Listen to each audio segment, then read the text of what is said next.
The tail opened with a soft glow piercing the shadows. The main character, slowly opening his eyes, noticed a flickering bonfire. Observing the joyful girls near the flames, he figured they were celebrating. His eyes widened. A grin spread across his face as he thought to himself that he hadn't realized he was still a hit with the ladies. Chen Li shifted his gaze to the roasting meat over the fire. The aroma of grilled lamb prompted him to stand. His lips curved into a broad smile. Rising, Chen Li glanced at the group by the bonfire once more. The grin remained fixed on his face. He was thrilled by the sight of lovely girls and savory food. Moments later, he dashed toward the gathering, but promptly collapsed to the ground. He scowled at himself. Chen Li, twitching his hand, discovered he was bound. He lifted his head. A system window materialized before him, notifying him that he had 1 minute remaining until the survival quest concluded. Suddenly, 2 men approached. The protagonist furrowed his brow, confused about where the charming girls had vanished. Kneeling, he told the men there must be some error and that he didn't belong here. The hunters merely laughed, muttering in their unfamiliar tongue. The protagonist clenched his jaw. Now he recalled his location. At that instant, a massive bird soared over the clearing. 12 hours earlier, Chen Li had found himself on the coast of untamed lands. He coughed while standing at the water's edge. He scooped up some water and splashed his face. Examining his hands, he pondered how he ended up here, as he had just been accompanying a young woman. They had been shopping for her jewelry. Looking away, he wondered if this was divine retribution for his playboy ways.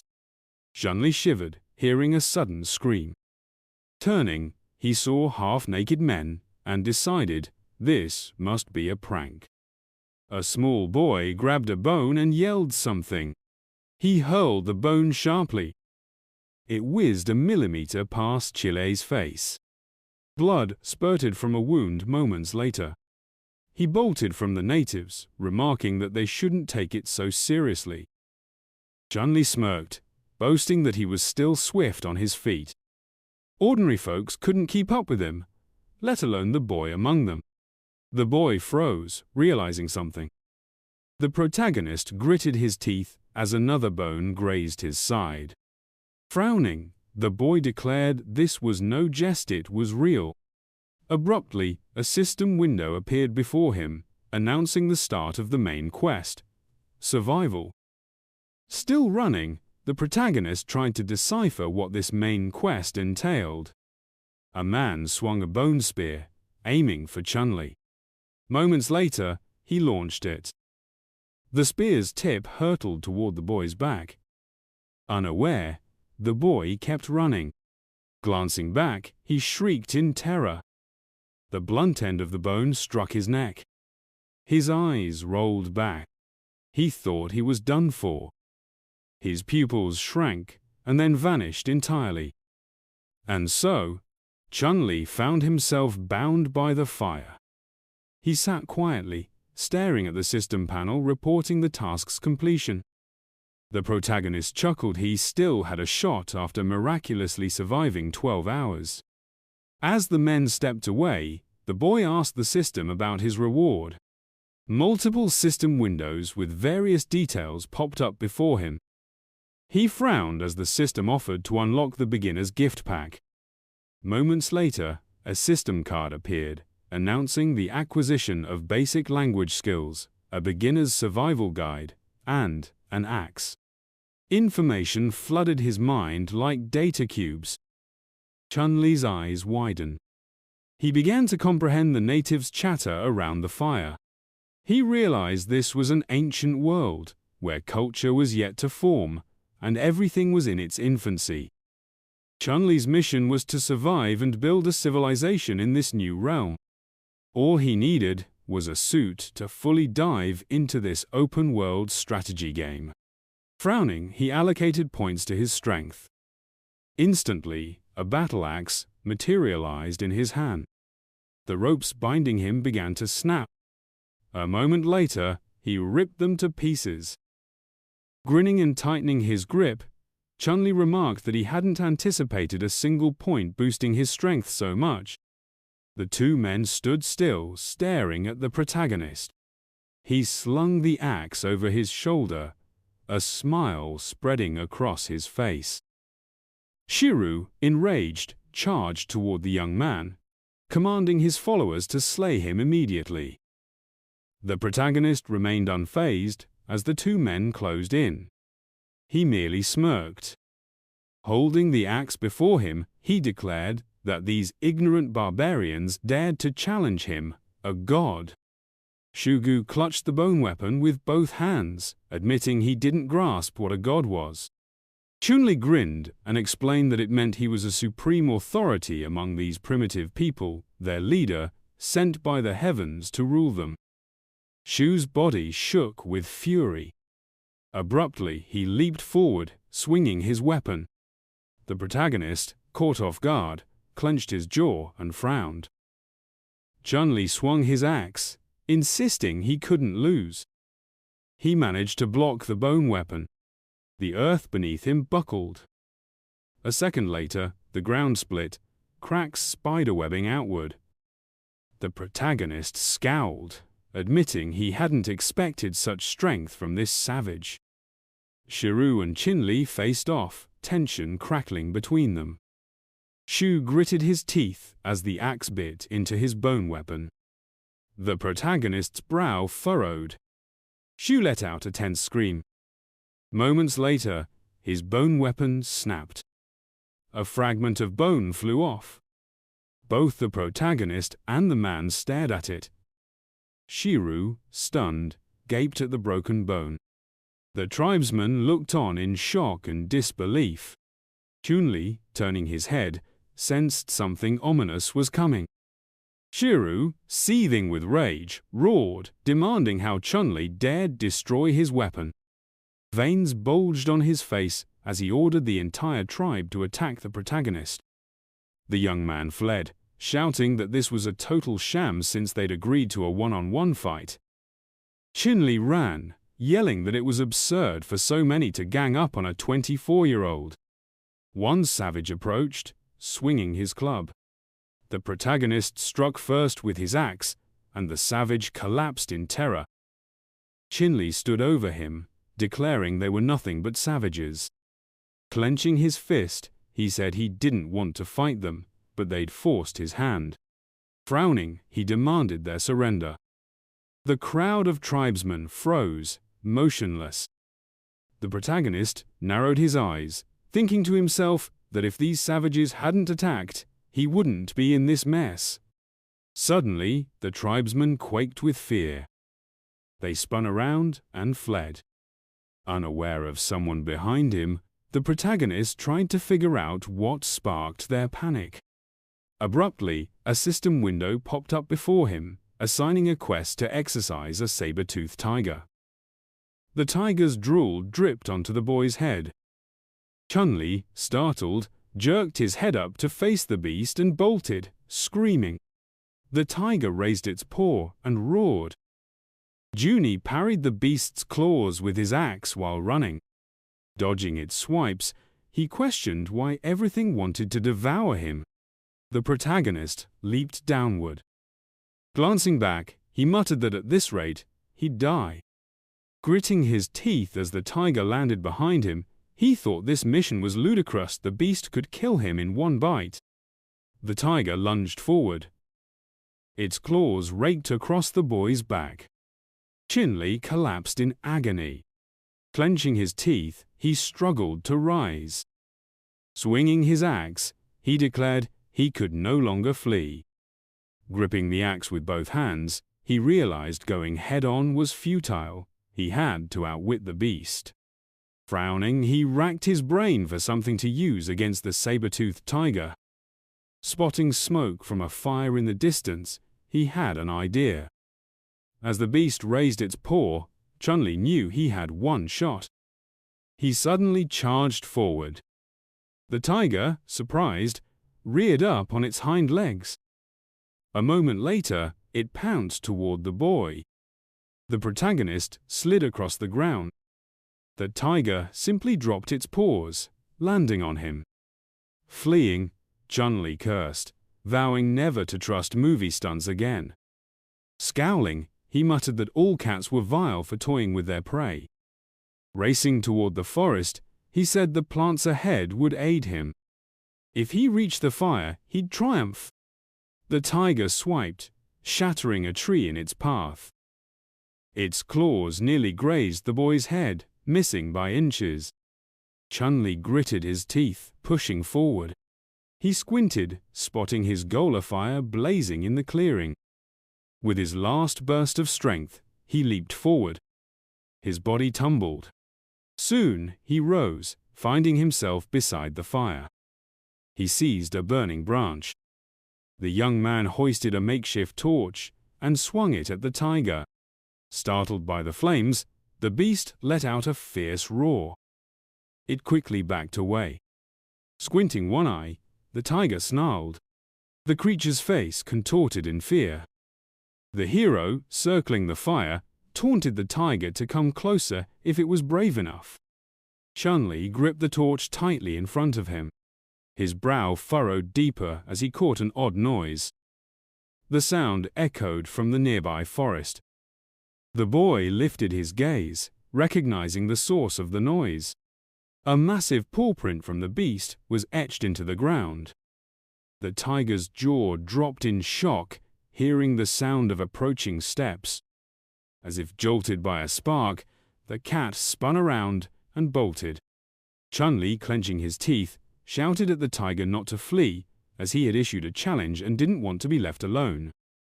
Moments later, the system notified him of the mission's success in repelling the tiger. Spotting 2 new points, the hero's mouth fell open in astonishment. He whipped his head around, catching another sound from the forest. Facing the noise, he muttered that someone was nearing, and he needed to escape fast. Breaking into a sprint, he instructed the system to allocate 1 point each to strength and agility. For a brief moment, multiple system windows flashed before the boy. A second later, his breath steamed in the air. Chen Li kept running, refusing to stop. He leaped and landed on the ground. Below, he spotted a group of savages gathered. Frowning, he called out to them. Sugu stood and, in shock, asked the boy how he hadn't been devoured by the saber-toothed tiger. The hero smirked. Brandishing his axe, he declared that the puny tiger was merely a large cat to him. The moment he struck, it fled immediately. The hero grinned broadly. He glanced at the crowd, puzzled, trying to figure out why they weren't intimidated by him. Perhaps he'd said something off. Suddenly, a girl balled her fists. As she pressed close to him, the boy asked what she was up to. She abruptly grabbed his leg, proclaiming that he had saved them all.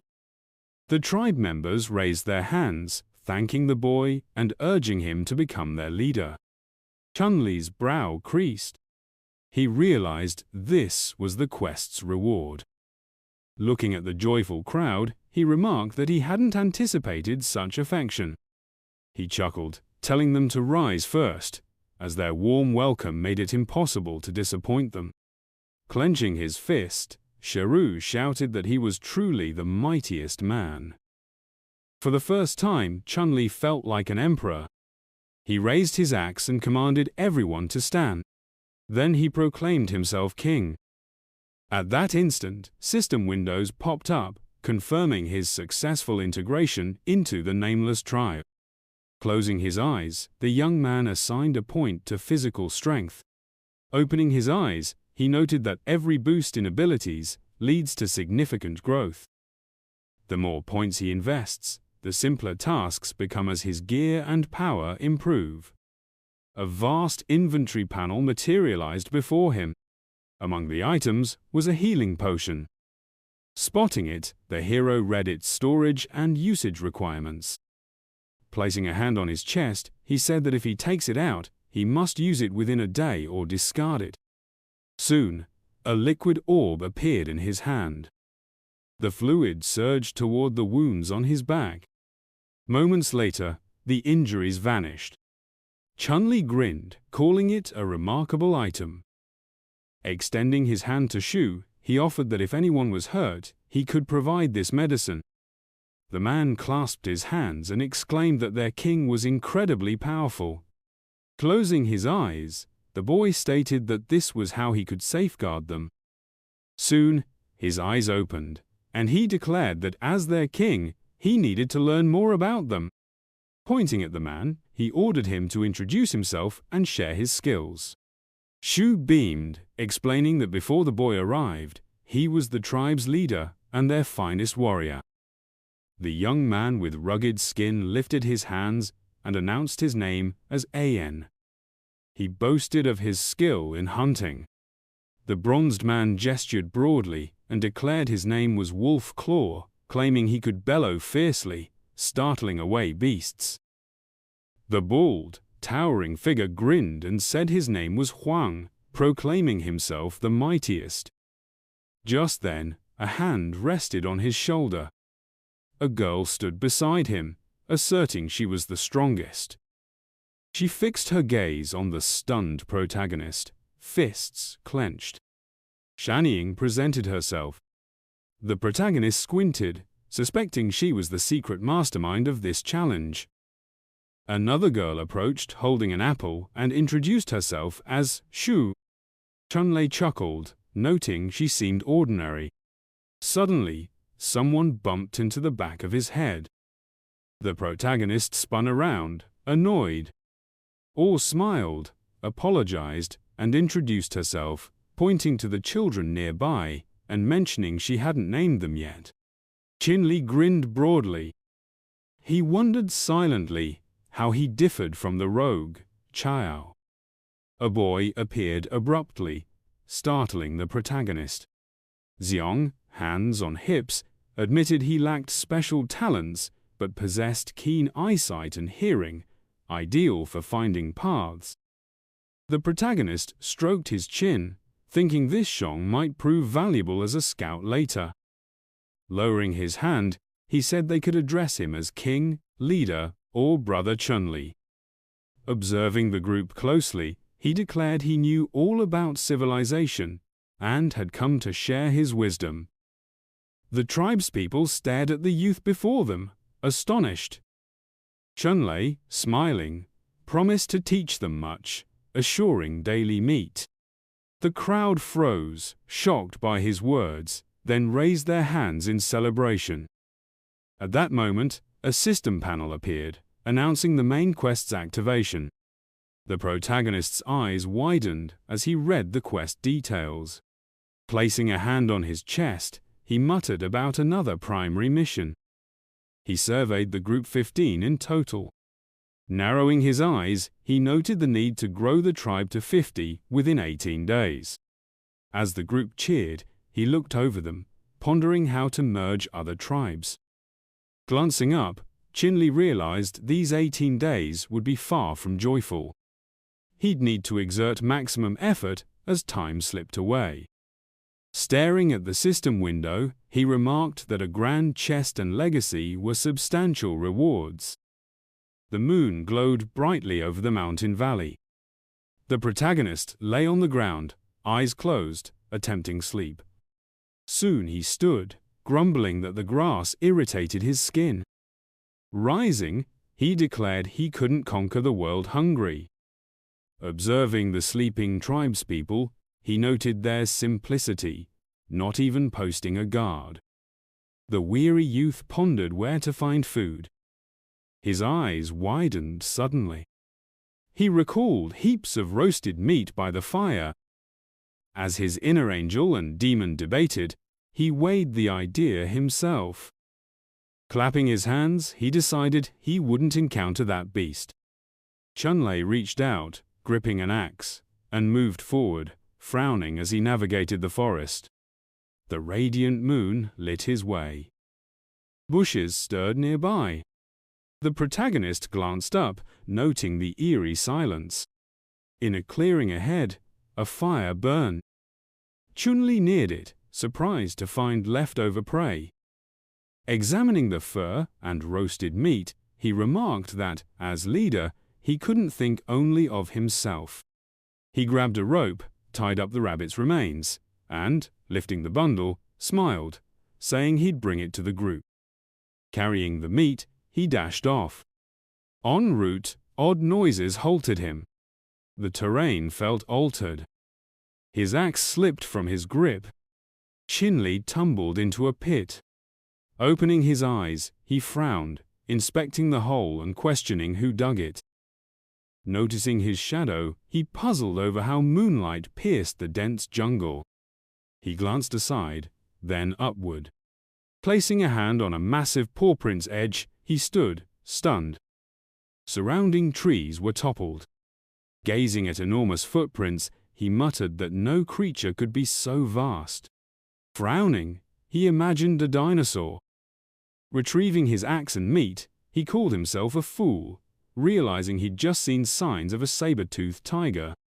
Scanning around, he noted this wasn't merely an age of wild beasts, mammoths and dinosaurs roamed here.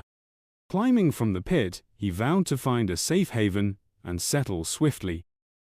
As dawn broke, tribesmen eagerly seized the meat. The protagonist watched, shocked, as they devoured the rabbit. Raising his hands, he shouted for them to stop bickering.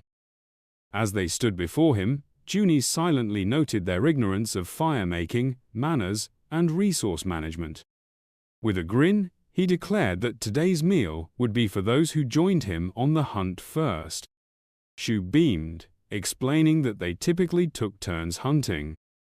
Gesturing toward Huang and Ayin, he noted that it was their turn yesterday. Today, it was Lu Tang, Jutiao, and Wolfbone's chance. The man tightened his fists, stating that everyone wanted to hunt since the king was among them. The group of men nodded, affirming Shiru's words with smiles. The protagonist quietly observed Xiong. Noticing the boy's tight grip on his weapon, he assumed Xiong was cautious, perhaps believing the protagonist held a grudge. Raising his hands, the protagonist announced that he wanted to select a location for the entire family to establish a new home. The girls approached and inquired about the meaning of family.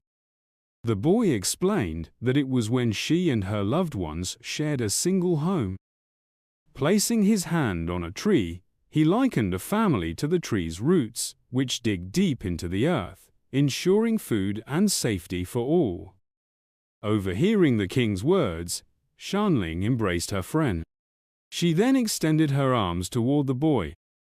Holding Chun close, she asked if she could live with the king. Stepping back, he replied that they were all family and would live together. Shanling lifted her hands, exclaiming that the king wished to live with her and even wanted to have a child with her. The protagonist, standing behind her, told her not to invent non-existent rules. Suddenly, the boy turned when Shugu asked where he planned to build the new house. Smiling, the boy beckoned everyone closer. Crouching, he began sketching on the ground. After drawing a circle, he explained that they'd need a large, flat piece of land first. Narrowing his eyes, he added that an ideal spot would have mountains to the north and a river to the south. Once the map was complete, he noted that this setup would simplify access to water, field irrigation, firewood, and minerals while creating a secure, enclosed area. Pointing to another section of the map, he mentioned that a forest across the river would be perfect for hunting and gathering. The tribe members gazed at the map, puzzled, as the protagonist clarified details. In his mind, the protagonist already pictured himself on a ship, plotting further plans. Ixiong approached the boy, saying he knew the place described. Chen Li, placing his hands on the boy's shoulders, promised that if such a place was found, he'd become the first minister. Picturing bulls, Xiong cautioned that this place lay far to the east, and was home to a herd of bulls best left undisturbed. Imagining a typical bull, the protagonist remarked that this was even better, as the herd would supply plenty of quality meat. Rubbing his fist, he declared that today's prey was a herd of calves.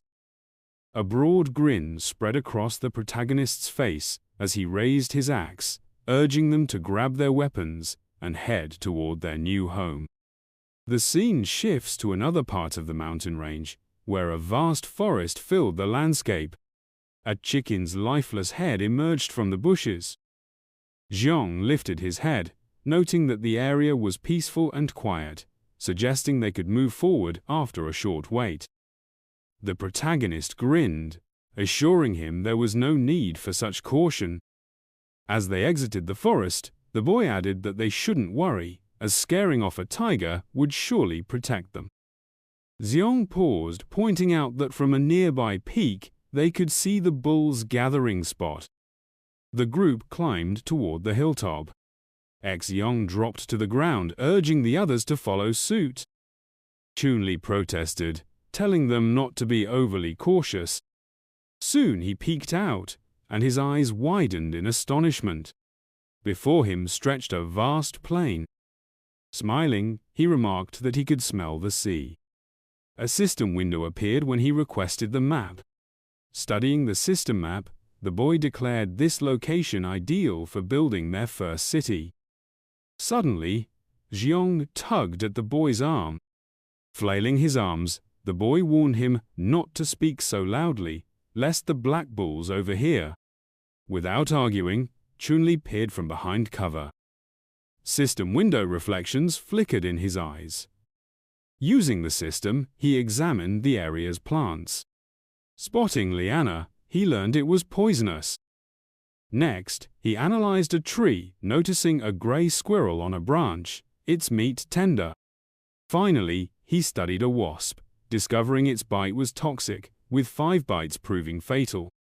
The protagonist's brow furrowed. Gazing at Xiong, he inquired about the whereabouts of those massive black bulls. Shang, poking his head out, replied that they were just beyond that cluster of trees. Ahead lay a wide curve in the river. So, the group, guided by Xiong, moved toward the bulls. 30 minutes later, the sun hit its zenith. The protagonist's party neared the grove. As they stepped inside, Xiong remarked that they'd probably be spotted soon. Chen Li, hearing this, furrowed his brow. It was eerily silent here. Crouching low, he tried to discern what was so unsettling about the bulls. The boy scanned the foliage ahead. He let out a soft laugh, realizing the plants were nothing unusual. Standing by the bushes, he noted his concern that something more frightening might lurk, as not even a single calf was in sight. Suddenly, sweat beaded on the boy's forehead, and he pointed ahead. The protagonist froze at the sight. Looking where Sung indicated, he said the tree appeared to be shifting.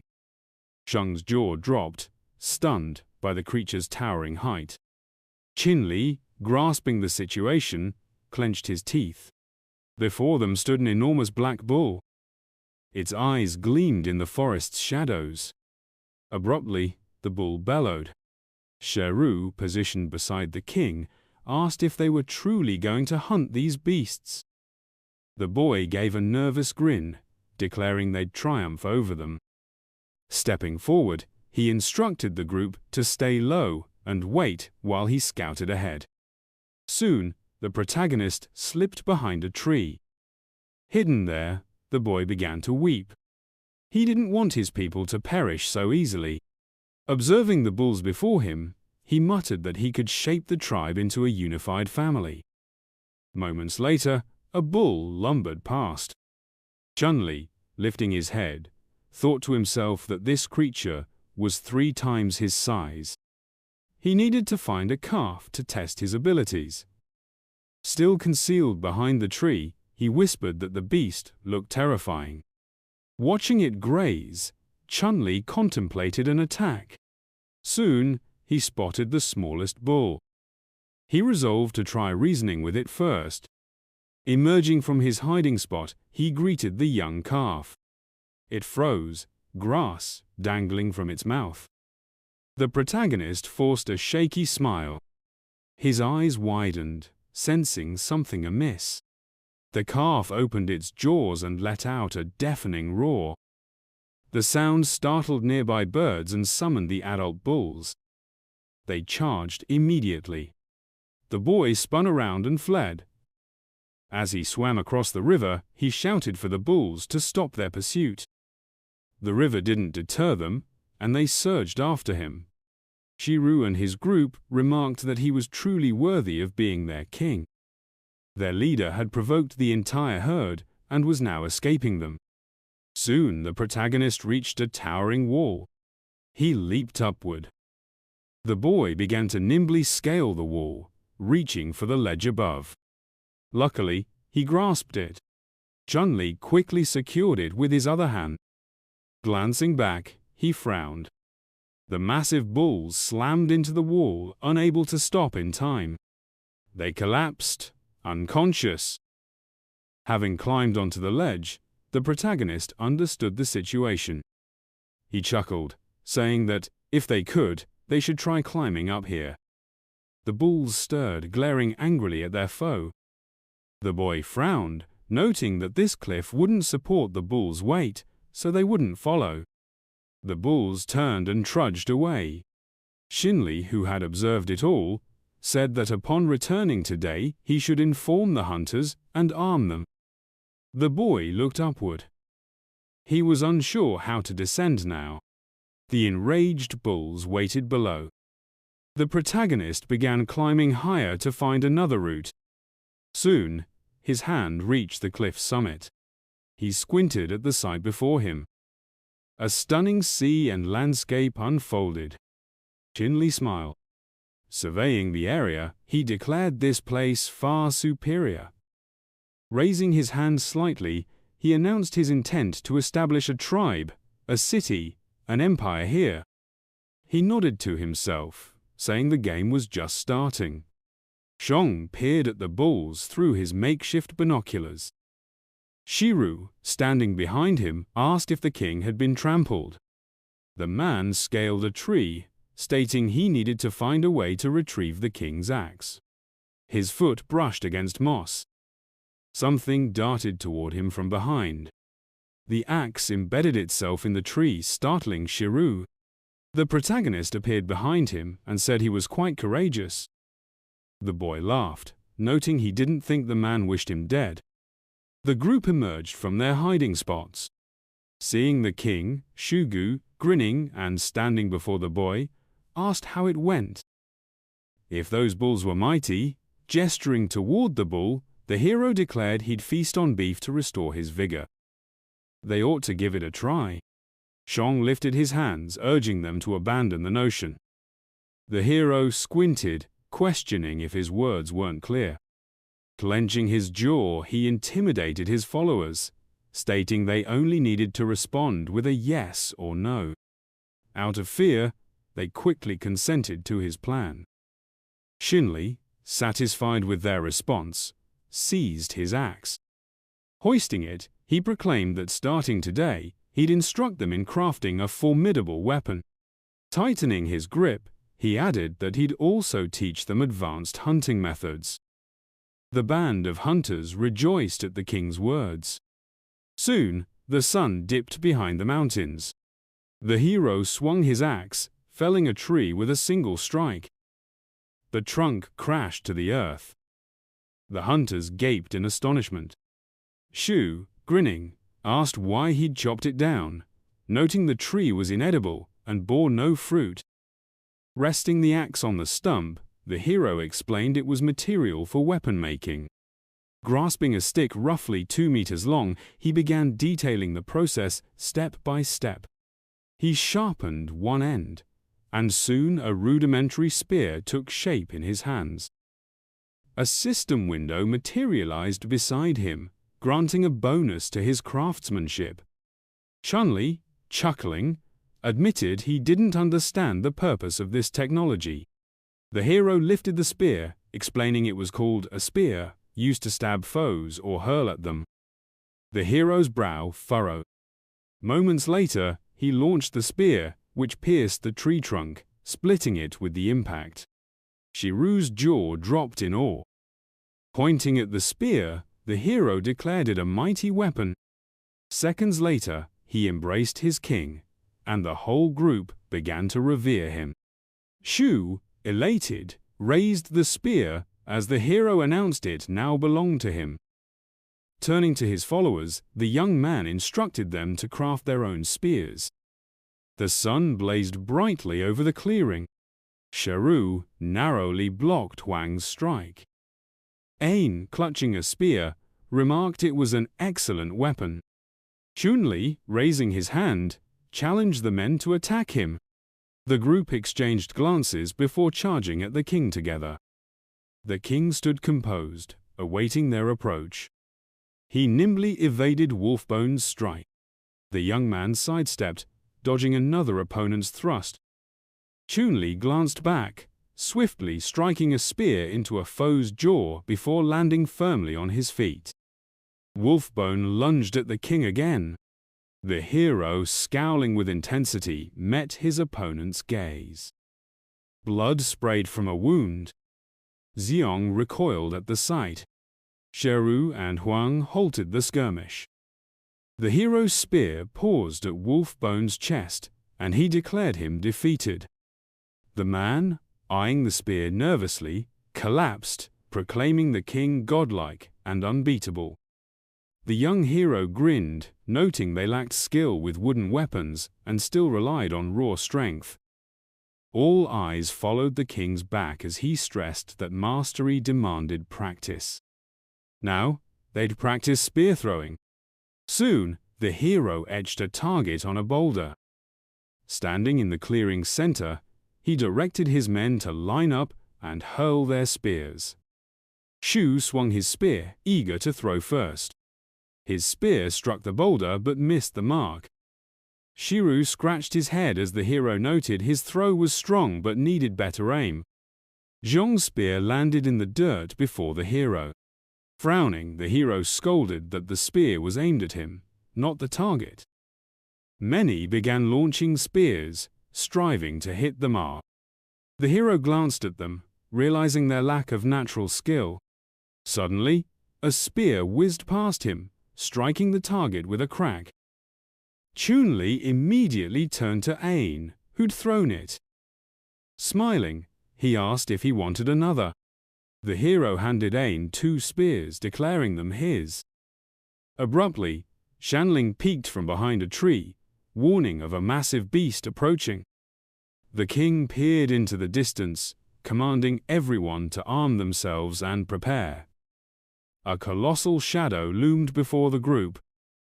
The hero's brow furrowed as he scanned the forest, eager to hone his skills in this moment. Then, a beast erupted from the trees. A massive red boar bellowed as it charged into the clearing, jaws wide, barreling toward the group. The hero brandished his spear, ordering his men to follow his lead. Evading the creature, the lad directed his companions to encircle it. He charged toward the boar. The boar and the youth clashed. The hero's frame was pulled back by the beast's bolt. They hurled their spears, which stabbed into the creature's hide. Tears welled in the boar's eyes. The boar panted heavily. Gazing at its foe, steam puffed from its nostrils. Ajin launched his spear. The boar surged at the man. Observing this, Shiru, Hangsha, and Lutin brandished their spears. They cast their weapons at the beast in unison. It charged at the hero with a shriek. An axe materialized in the lad's grip. Swinging the axe, he gashed the beast's leg. Xion recoiled. He leapt from the tree with a yell. The lad's spear struck the creature's head. It began thrashing in agony. The enraged monster bellowed and rose. Henny fled from the furious beast. Zhong propped himself up with his spear. The hero dashed straight at the boar. He sprang upward. Moments later, Chen Li swung his axe. The axe sliced through the haze. Shu and the hunter stood, shouting to check if the king was unharmed. Soon, a silhouette emerged from the mist. Meanwhile, Shang rested atop the boar's carcass. He rose, brushing away a tear. The lad thanked the king, giving a thumbs up. The youth declared he'd done splendidly. Now he could join all future hunts, and a new weapon would be crafted for him. Ain leapt with glee. Spotting Shaining passing with meat, Shugu requested a piece. Smiling, the girl declined, saying she'd saved it for the king. When Shaining delivered the meat, the youth asked if they truly ate it like that. Dropping her hands, the girl explained they hadn't had time to maintain the fire's source last time. The hero gaped at Shaining in disbelief. The lad stood and announced he knew a solution. He eyed the broken blade. Crouching by the log, he instructed everyone to watch and learn as he demonstrated. He spun the blade rapidly. It whirled at incredible speeds. After a few minutes, the log ignited. Shiru raised his arms, proclaiming he wanted the world to know their king had tamed fire. The men attempted to spark flames near the log. Abruptly, a system window materialized, startling the hero. A panel appeared before the lad. Studying it, he noted he'd earned 10 technology points instantly. Tapping the screen, he admitted he wasn't sure of their purpose. Examining the system panels, he pondered what he could do with the points. The youth looked up, stating cave paintings were how people shared knowledge. He should use technology points to decipher the markings. He shivered when Shang called him. Approaching, the lad said he'd noticed signs the boy was nurturing something. When the king faced him, the youth suggested cubs were nearby. Shang, half turning, said he'd spent much time searching for cubs. Soon the group arrived and saw everyone diligently weaving straw into rope. Shu paused, asking what they were doing. Ain grinned, explaining it was straw rope, far sturdier than vines. A rope soon appeared in his hand. Shu shut his eyes, admitting he was confused. The hero, clutching a branch, told the man to gather everything there. The youth planted the branch in the ground. Forming a rough circle, he summoned everyone to him. Holding a rope, he directed his group to pick a branch like his and a rope. Chen Li, gathering branches, said everyone must craft at least 5 such structures. They inserted the assembled frame into the prepared hole. Finally, they bound them with ropes. They carefully spread straw outside. Thus, a basic pigsty emerged in the clearing. The crowd cheered at the finished hut. They eagerly rushed toward it. The entire group climbed into the pigsty, astonishing the hero. The youth slapped his face, clarifying the pigsty wasn't for them. Soon, Shang and Shanning arrived with piglets. Xiong, lifting the young ones, said they'd brought offspring. The hero, turning to them, praised their work. Pointing at the hut, he said the piglets belonged there. Shu charged at the king. Hugging him, he asked how he could give such a fine den to pigs. Huang embraced the king, saying they could finally shield themselves from wind and sun in this shelter. They all wanted to stay there. Chen Li pushed the group away. Standing behind, he said if they chose the pigsty, he didn't mind. But once a better house was built, there'd be no space for them. Huncha, leaning toward his friend, nervously offered his spot, saying, "Pigs belong there." So Sung guided the piglets into the hut.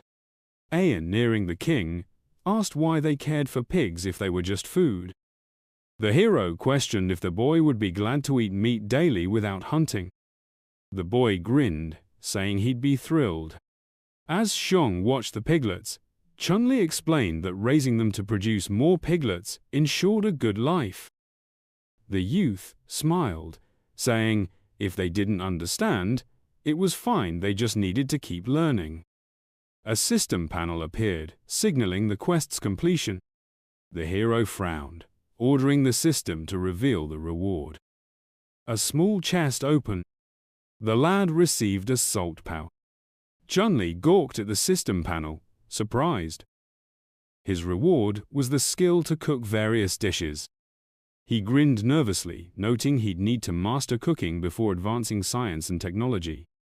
Studying the system window, he resolved to gather diverse ingredients and spices. As night descended, the moon climbed high in the sky. The protagonist rested by the flickering fire. Xiang started when the king summoned him. The boy, gazing at the flames before him, explained that he'd been wounded during the day and had to stand guard at night for the group, so he expressed gratitude for the day's help. Bowing his head, the boy admitted that because of his actions, the king had been captured and nearly lost his life, so he was eager to assist. The protagonist grinned, assuring the boy he held no grudge and wasn't like those who sought vengeance. The boy turned his face and inquired about something else, whether other tribes lived nearby. Xiong, glancing at the king, confirmed there were others, but they were hostile and unlike them in appearance. Chen Li's brow furrowed as he stared into the fire. He pressed for details about who they were, their numbers, and their locations. The boy's lips parted as he revealed that 3 tribes dwelt in the vicinity: the Coconut Grove, the Sea Bay, and the Giant Rock tribes.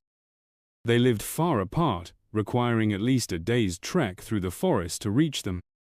Chen Li's eyes narrowed as he asked for specifics about each tribe. So Xiong began his tale. The Coconut Grove tribe was the nearest, residing to the east with around 30 to 40 members. They avoided conflict, and their leader, a woman, was formidable. The Sea Bay tribe also numbered 30 to 40, appeared fearsome, and frequently fought among themselves. The Giant Rock tribe was the mightiest, with a large population. They typically dwelled in the mountains but occasionally descended. Their leader possessed extraordinary strength, capable of slaying a tiger barehanded. The protagonist stroked his chin, silently noting that the Coconut Grove tribe seemed the easiest to conquer.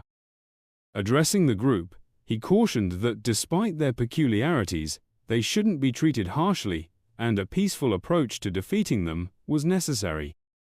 Suddenly, the protagonist stiffened, a chill running through him. Shanling placed her hands on his shoulders, smiling as she asked if he'd like to do something fun with her. The protagonist turned and declined her offer. Chen Li paused, watching Shanling mimic a cat's movements. Complimenting her, he reached for Xiang. Grasping the boy, he dashed off, saying Xiang needed a bathroom break. Tears welled in Shanling's eyes. On a branch, Xiang and the protagonist sat. The boy called to the king, looking downward. The protagonist observed 2 figures on the shore, his expression darkening. A blue humanoid chased a bird, soon catching a dodo. Turning, the protagonist remarked that they'd been watching all night and only now spotted the Sea Bay tribe. The 2 figures laughed, delighted with their catch. One aimed a gun at the other, demanding the dodo or threatening death. From the branch, the protagonist noted their strong limbs but simplistic minds. Frowning, he mused that if they could recruit them, their tribe's numbers would grow, aiding in capturing the dodo. Xiong, lips parting, warned that their tribe was half the size and couldn't fight them. Below, the 2 figures began to brawl. Chen Li, crouching, acknowledged the issue but suggested that with advanced weaponry, their strength could be sufficient. First, they needed to clear out the herd of black bulls, then use new resources to craft stronger weapons and gear to resist enemies. Looking at Xiong, he announced their return. Morning soon arrived, and the camp stirred awake. Shiru froze, eyes widening. The group rejoiced at the king's return. Shiru, tears streaming, said they'd searched for him endlessly, fearing he'd abandoned them. The protagonist smiled, apologizing for causing worry. Raising his hand, he instructed Shiru to train with spears.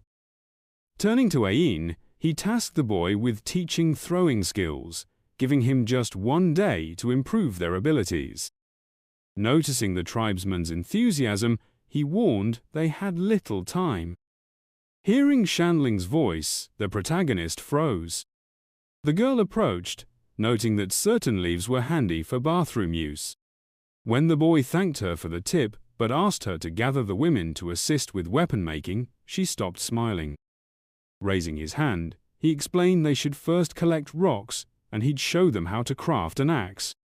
Shanling, lifting her hand, promised to summon everyone. Soon, 3 girls returned with rocks. The protagonist inspected one, declaring it ideal for sharpening. He placed the rock on a grinder, rubbing it to form an axe tip, then bound it to a stick with rope. An axe soon rested in his hand. The women cheered for the protagonist. Then, the system notified him of his successful creation of a stone tool sharpening technique.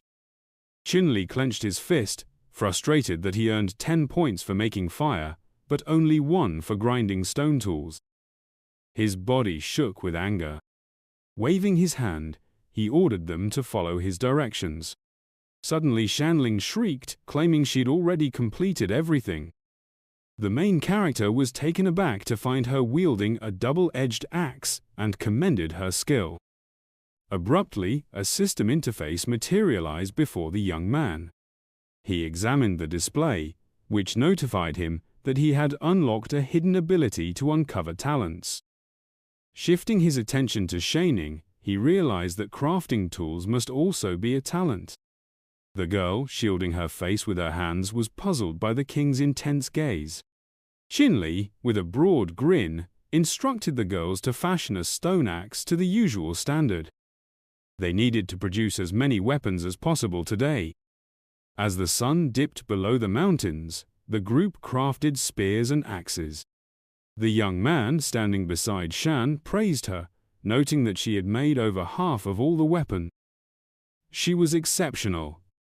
Handing over the 30th spear, the girl inquired if her creation surpassed the older ones. He replied, affirming her talent, stating that all her weapons were superior to the previous ones.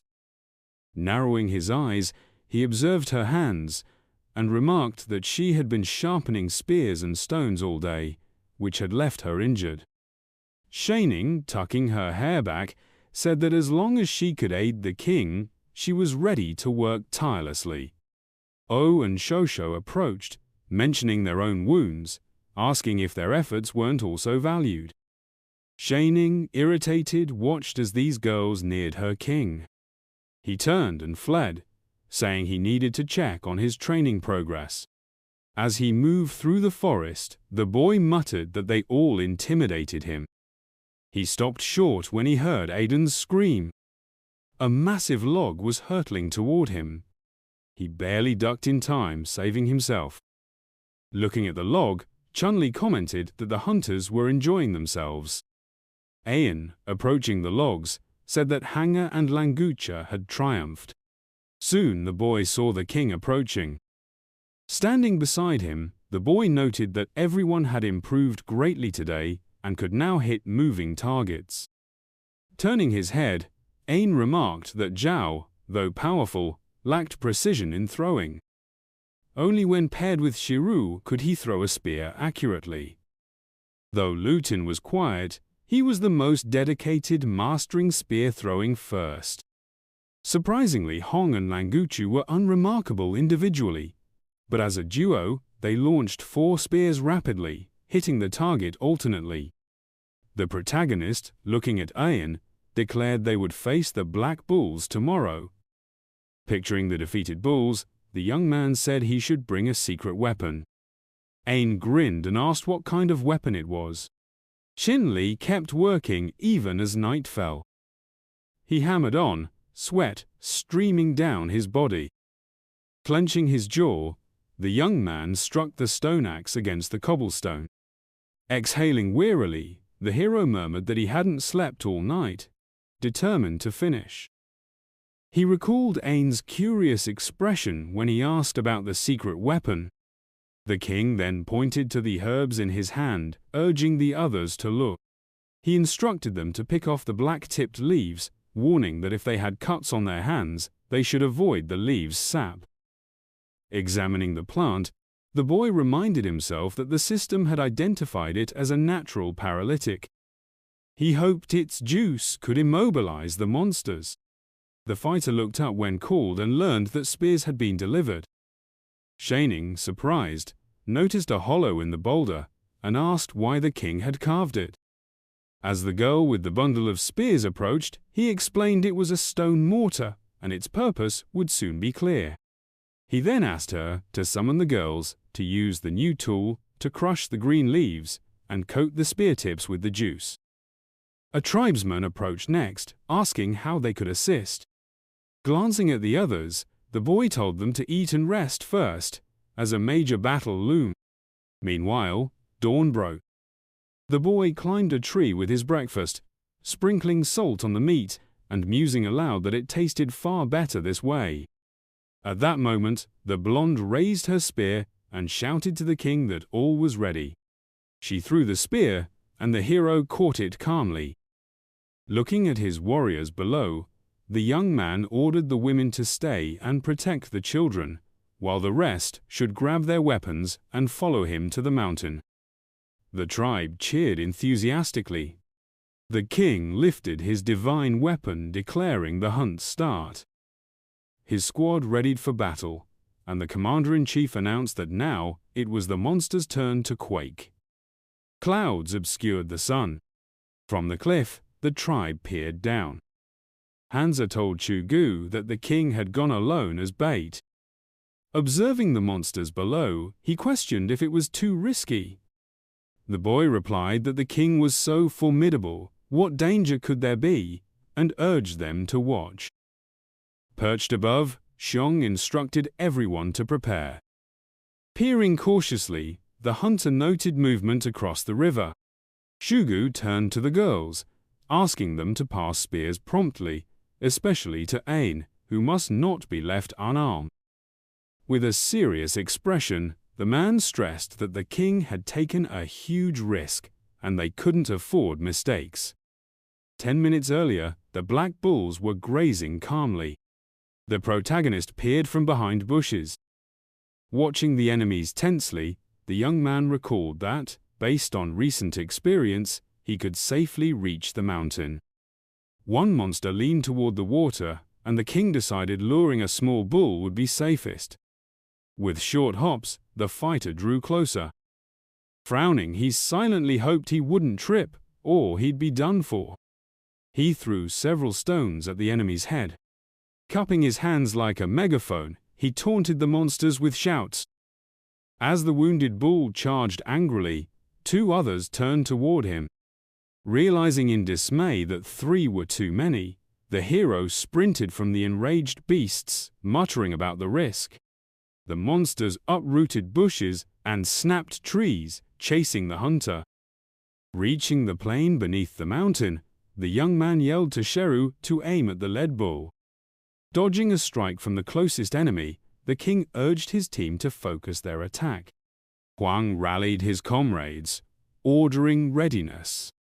Wide-eyed, Shugu cautioned them to be careful. Spears rained down after the command. Several weapons pierced the bull, which roared in pain. Chen Li barely clung to a rock outcrop as the enemy neared. Little Ain aimed his spear, shouting that he'd hit the mark, and struck the bull's neck. The beast collapsed with a scream. As the youth gripped the rock, the bull began smashing it. Looking down, the fighter saw trouble. Before the king could fall, Suga seized his hand, assuring him he was secure, but the king ordered the attack to continue without pause. Gritting his teeth, the boy insisted the monsters must be killed. Dangling, the man commanded the assault to persist. As the hero caught his breath, Shu directed everyone to target the bull on the left. Shanlan inquired whether the king was injured, and he reassured them not to be concerned about his condition. Observing the man flailing his arms, the warrior urged him to concentrate on assisting. The system then revealed a knack for commanding troops. As the young man watched his subordinate, he mused that it was no shock that Shugu led with such skill. It appeared he was groomed to be a commander who could handle everything independently. Clenching his jaw, the man informed the king that the bulls appeared menacing. The creatures were indeed stumbling, riddled with spears. Grinning, the hero remarked that he hadn't anticipated the anesthetic would work so swiftly, rendering the prey unable to charge. At that moment, Zhong pressed his hand to his visor and reported that the other bulls had also launched an assault. Sure enough, a group of monsters was charging toward them from the woods.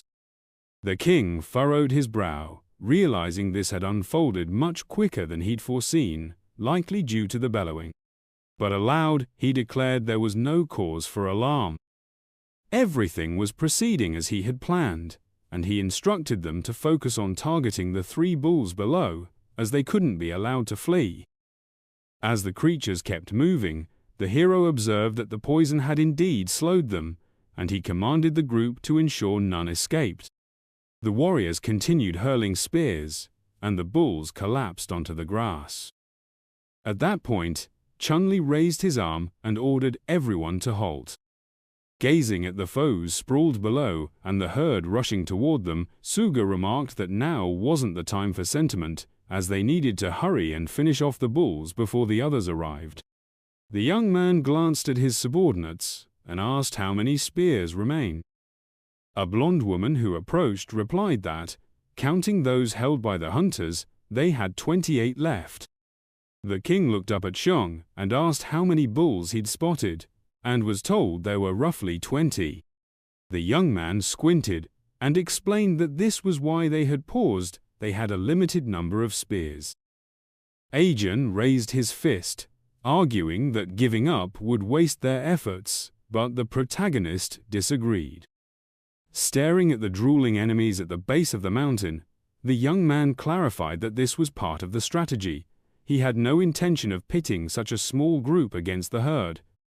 The war had just started, and his aim was to take down their leader. As for the other bulls, they would naturally scatter in all directions. The king gazed at his companion earnestly and stated that to draw out the largest bull, they needed bait. That was why these 3 had to remain alive but couldn't be permitted to escape. However, in the original plan, 1 bull was meant to serve as bait to handle 2 additional bulls, and they had already used up many spears. Then the lookout pointed at a massive figure emerging from the forest, urging them to look and asking if that enormous creature wasn't the bull leader. The giant bull inhaled deeply and let out a roar so powerful that the sound reached the group. The rock began to splinter. Peering from behind the edge, Xiong yelled that they needed to be cautious because the enemies were approaching.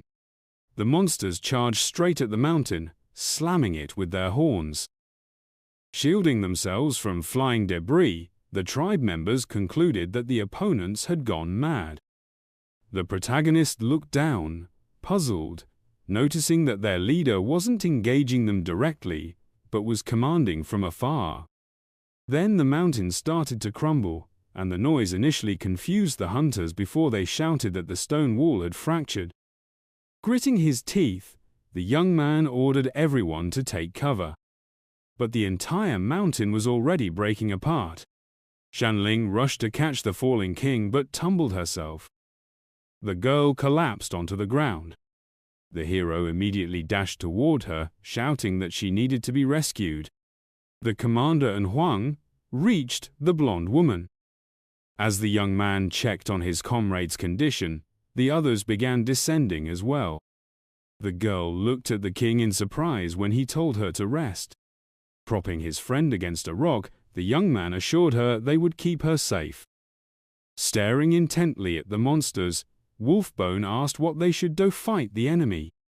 The bulls were advancing on the group. As they debated among themselves that there was no need for sudden moves but to follow the king's orders, the commander raised his axe, realizing this was a ploy by the enemy, and ordered them to scatter.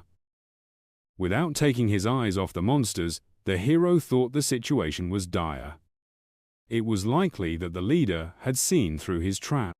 He hadn't expected such high intelligence from the creature. Shiryu extended his hand downward and commanded everyone still there to arm themselves and protect the king. He turned and shouted that no one should act yet, but should focus on taking down the first bull that charged. The bulls kept advancing.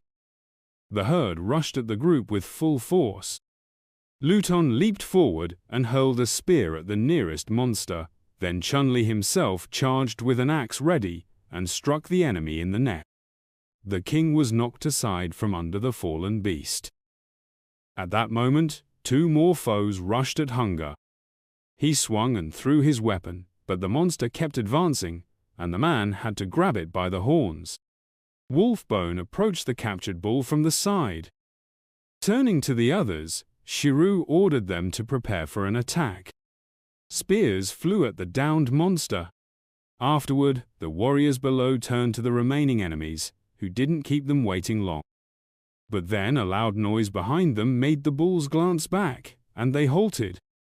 With panic in his eyes, the protagonist realized the monsters had just been ordered to retreat. Frowning, he mentally noted that it seemed the boss had decided to fight personally after all. Rain began to fall, and the hunters' faces showed frustration. The hero gazed at the towering form of the Bull King. The beast drew in a deep breath, then unleashed a crimson beam from its maw. The young man swore and yelled for his warriors to scatter. The energy struck a boulder, ricocheting back and carving a crater in the rock. The assault left a deep gouge in the earth. Standing up, the king muttered, "What in blazes was that? A sonic blast or the force of a bellow?" The creature instilled terror, sapping the courage of all his fighters. The monster advanced toward the leader, who declared he would draw its focus, ordering the others to seek cover in the northern shadows. A massive hoof shattered the ground near the youth, but he shouted to those still above to hold for his command. Clenching his jaw, the hero proclaimed to the foe that he was now its challenger. Lunging at the brazen beast, the bull let out a fearsome roar. The young man narrowly dodged, swinging his axe into its horns. The impact fractured the ground beneath the king's feet. At one point, the creature managed to hurl the warrior back. Its hoof gouged another pit in the earth. As the commander scrambled to escape, the bull pounced on him. But then the fighter's eyes locked onto the hollow left by the monster, and he resolved to dash there. The youth sprinted forward. In pursuit, the beast crashed its horns into the rock. A thunderous blast echoed, and the tribesmen cried out in fear for their leader. Even Purslane quaked at the spectacle. The bull began clawing at the mountain with its hooves, leaving the people baffled by the chaos. The creature pointed a hoof at the others, and an order rang out to stand firm and ready for combat. Brandishing their spears, the hunters eyed the beast's mighty claws. Huang bowed his head, admitting their weapons would only graze its tough hide. But then an axe soared from the stone, slicing the bull across the face. It shielded its eyes to keep blood from blinding it. Emerging from the crevice, Chen Li thanked the stout man, for it was he who had carved that chasm. Grasping his weapon, the youth noted it had given him a place to hide in a dire moment. Though, to himself, he admitted he'd still sustained grave wounds. The warriors looked at their king with worry. Stepping from the ravine, the commander summoned Shiryu. His jaw dropped when he heard the order to obey without question. Charging at the beast, the youth commanded his men to slay the giant. The others dutifully rushed the enemy. With a war cry, Huang swung his blade at the creature. But then a sharp horn pierced his gut, and he cursed loudly. The bull bellowed, trying to shake the man from its head. When Luton joined the fray, thrusting his spear into the beast's leg, the youth shouted that he'd be crushed. The monster seized the long-haired fighter with its hoof, but then the king charged in at his ally's call. With mighty kicks to the bull's face, the warrior toppled it. The creature groaned in fury and fired another beam, from which the hero barely leapt clear. The ray nearly hit the blonde woman, who shrieked. The young man lunged at the bull, wishing it dead. He hacked at its shoulder, and the beast's energy faltered. The king gritted his teeth, slicing through its thick hide. The axe sank deep. As the commander began to collapse, he shouted that this was their moment, urging Shiru and Ao to act. Turning to those still above, he ordered them to target the wound. Poisoned spears rained down. The bull roared as the weapons struck true. The massive creature staggered and crashed heavily to the ground. Dust clouds billowed into the air. Sharing a glance with his comrade, Wolfbone asked if they'd triumph. The men above had no doubts, raising their fists in joyous victory. The hero approached the fallen bull, ignoring the cheers for his valor. Clenching his jaw, the youth sensed something amiss. Why were the other beasts holding back? As lightning cracked, the bull rose once more. The leader spun around, only managing a curse. A mighty blow from the creature's hoof sent him flying. The next strike scattered the others. Then the bull fixed its gaze on those above, unleashing a beam from its maw toward them. Slumped at the mountain's base, the youth panted, inwardly cursing his recklessness. He rose, staring down at the beast's form. It was yanking the spears from its wound. He hurled a spear directly at Chen Li, its glint mirrored in the young man's eyes. Was this truly the end? Would he perish right there? Suddenly, someone darted past the king. The spear struck Shining square in the chest. The warrior stared in disbelief, then his brow furrowed. The girl lay crumpled on the ground, and he recalled all the kind deeds she'd done. The monstrous figure loomed before the young man. Brandishing an axe, the hero bellowed for the beast to face him. A strange mark began to form on the young man's shoulder, and the system issued a warning about an overwhelming power emerging. Before charging, the king cursed the bull with death, and a brilliant beam of energy tore through both the creature's body and a nearby boulder. The young man's strike cleaved the monster cleanly in two. The beast collapsed, split apart. Glaring darkly at the remaining bulls, the hero challenged the next to step forward. The creatures exchanged bewildered glances. Clenching his fists, the young man roared that they, too, would meet their end. The monsters whimpered in terror and fled. The axe dropped to the earth. The king leaned heavily on its handle, his strength ebbing away. Blood poured from his mouth, his vision blurred, and the system signaled the warrior's life was fading. He saw his people rushing toward him, Luton kneeling beside the girl. The last thing he recalled was Hang urgently pleading with Da to fetch medicine. When his eyes fluttered open, he gazed at the straw ceiling of a hut. A leaned over him, relieved to see the king awake. His head rested in her lap. Frowning, the hero asked if he was really in a pigsty. She gave a wistful smile and assured him it wasn't. After driving off the bulls, they'd relocated to this new land and built this hut just for him. Gently lifting his head, the woman urged him to stay put while she informed the others.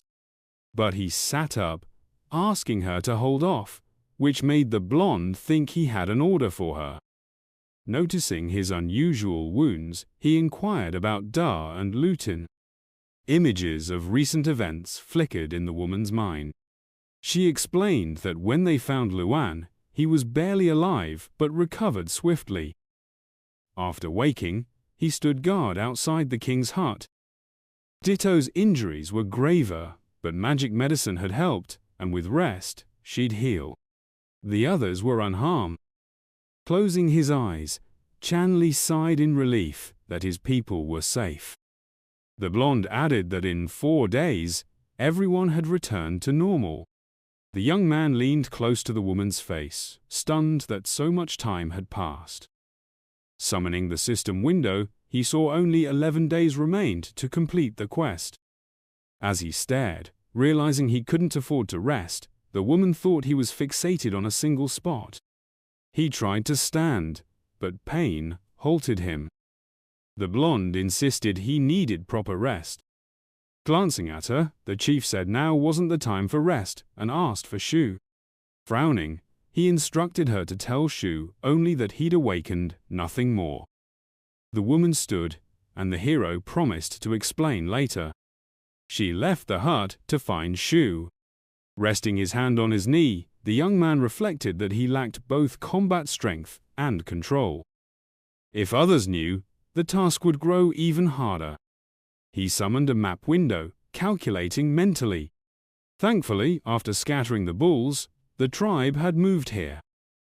They needed to erect a fence quickly, later upgrading it to a wooden wall, and designate areas for crops and livestock. Closing his eyes, he heard Shugu enter to talk outside. The man grinned warmly, saying he was thrilled the king was all right. The young man bowed his head, assigning a task to the burly warrior. Touching the hut's wall, the commander leaned closer, urging the king not to worry and to share the details. The warrior pressed his ear to the straw, promising to carry out the orders. After receiving them, Shugu dashed off, vowing to complete the task. Frowning, the chief thought it wasn't enough. This time, he couldn't afford errors in hunting the bulls.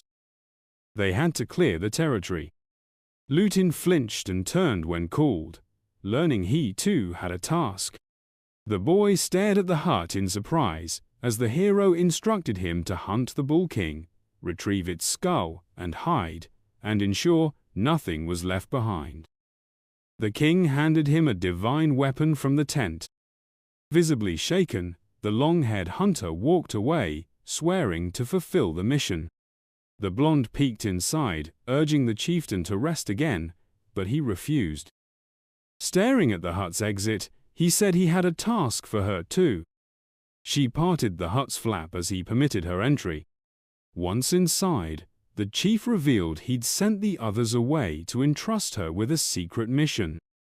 The blonde, misunderstanding, shed her clothes, declaring she was ready. He shouted that she'd gotten it wrong and told her to dress. Embarrassed, she complied, staring at the floor as the young man cleared his throat to speak. Looking at her intently, the hero explained he needed her to stage a performance. Surprised, she asked what he meant. Frowning, he clarified that he planned to send someone to negotiate with the Coconut Grove tribe to convince them to join. That was her task. Perplexed, she recalled their larger numbers, doubting they'd agree. Picturing himself with a monster's head, the king said they must display strength, making joining seem like their only option. Looking at the blonde seriously, he chose her for 2 reasons. Their matriarchal society would respond better to a woman, and only she knew of his weakened state. Recalling his hand's condition before he fainted, he thought the explosion had caused severe damage. Though medicine had halted its worsening, something stronger was needed for a cure. The woman, feeling a pang of guilt, agreed with his reasoning. Raising a finger, she asked if she should appear fearsome to intimidate the Coconut Grove tribe. Leaning forward, she assured him she knew what to do, and that he could trust her with it. The pair strolled along the mountain path. Zhang informed O that they were nearing their destination, and, though the Coconut Grove tribe shunned conflict, he believed they shouldn't be underestimated. The girl nodded in agreement, instructing him to guide them calmly while she handled the rest. Yong remarked that the king clearly favored Ao, having crafted exquisite garments for her. A rustle stirred in the nearby bushes. The messengers glanced over. Xiong declared they had arrived. Members of the Coconut Grove tribe were bathing at a waterfall, some playfully splashing and laughing, others loudly proclaiming their disdain for the Joker. All observed that her companion seemed well acquainted with the area. He chuckled in response, directing her gaze. Xiong pointed out a girl with green hair. She was the one they sought, the queen of the Coconut Grove. Ao, surprised, remarked on her beauty. Xiong cautioned that looks could deceive, sharing rumors that she had devoured several suitors. An image flashed in his mind of the queen with blood at the corner of her mouth, clutching a skull. Or questioned if she had truly eaten them. Xiong affirmed the tale, and at that moment, the tribe's guards appeared behind them, looking puzzled. They called out to the newcomers. The sun climbed high over the mountains, shining brilliantly. The guards escorted Ao and Xiong to the queen, announcing that they had captured these spies who called themselves Poop and demanded to see her. The queen observed them in silence. Xiong, indignant, shouted that they were not Poop but ambassadors, a title granted by the king himself. The queen repeated her question. A strange noise echoed, leaving Ao in quiet bewilderment. The queen declared them lacking in grace, ordering the woman to be enslaved, the man to be fed to the fish, and their meat to be prepared for dinner. Xiong groaned in protest, dragged aside, calling to Ao for aid.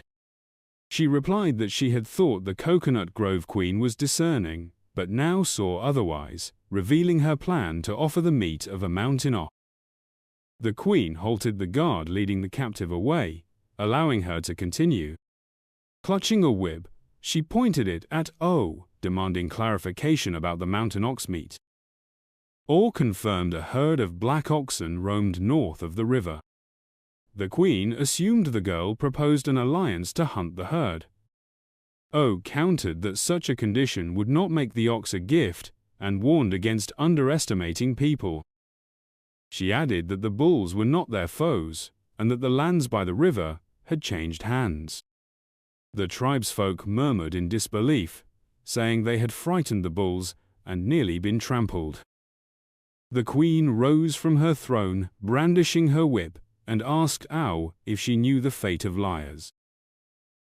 Ao replied that their tribe's king had slain the largest bull, inviting the queen to see for herself. An advisor urged the queen not to trust them, warning of a trap.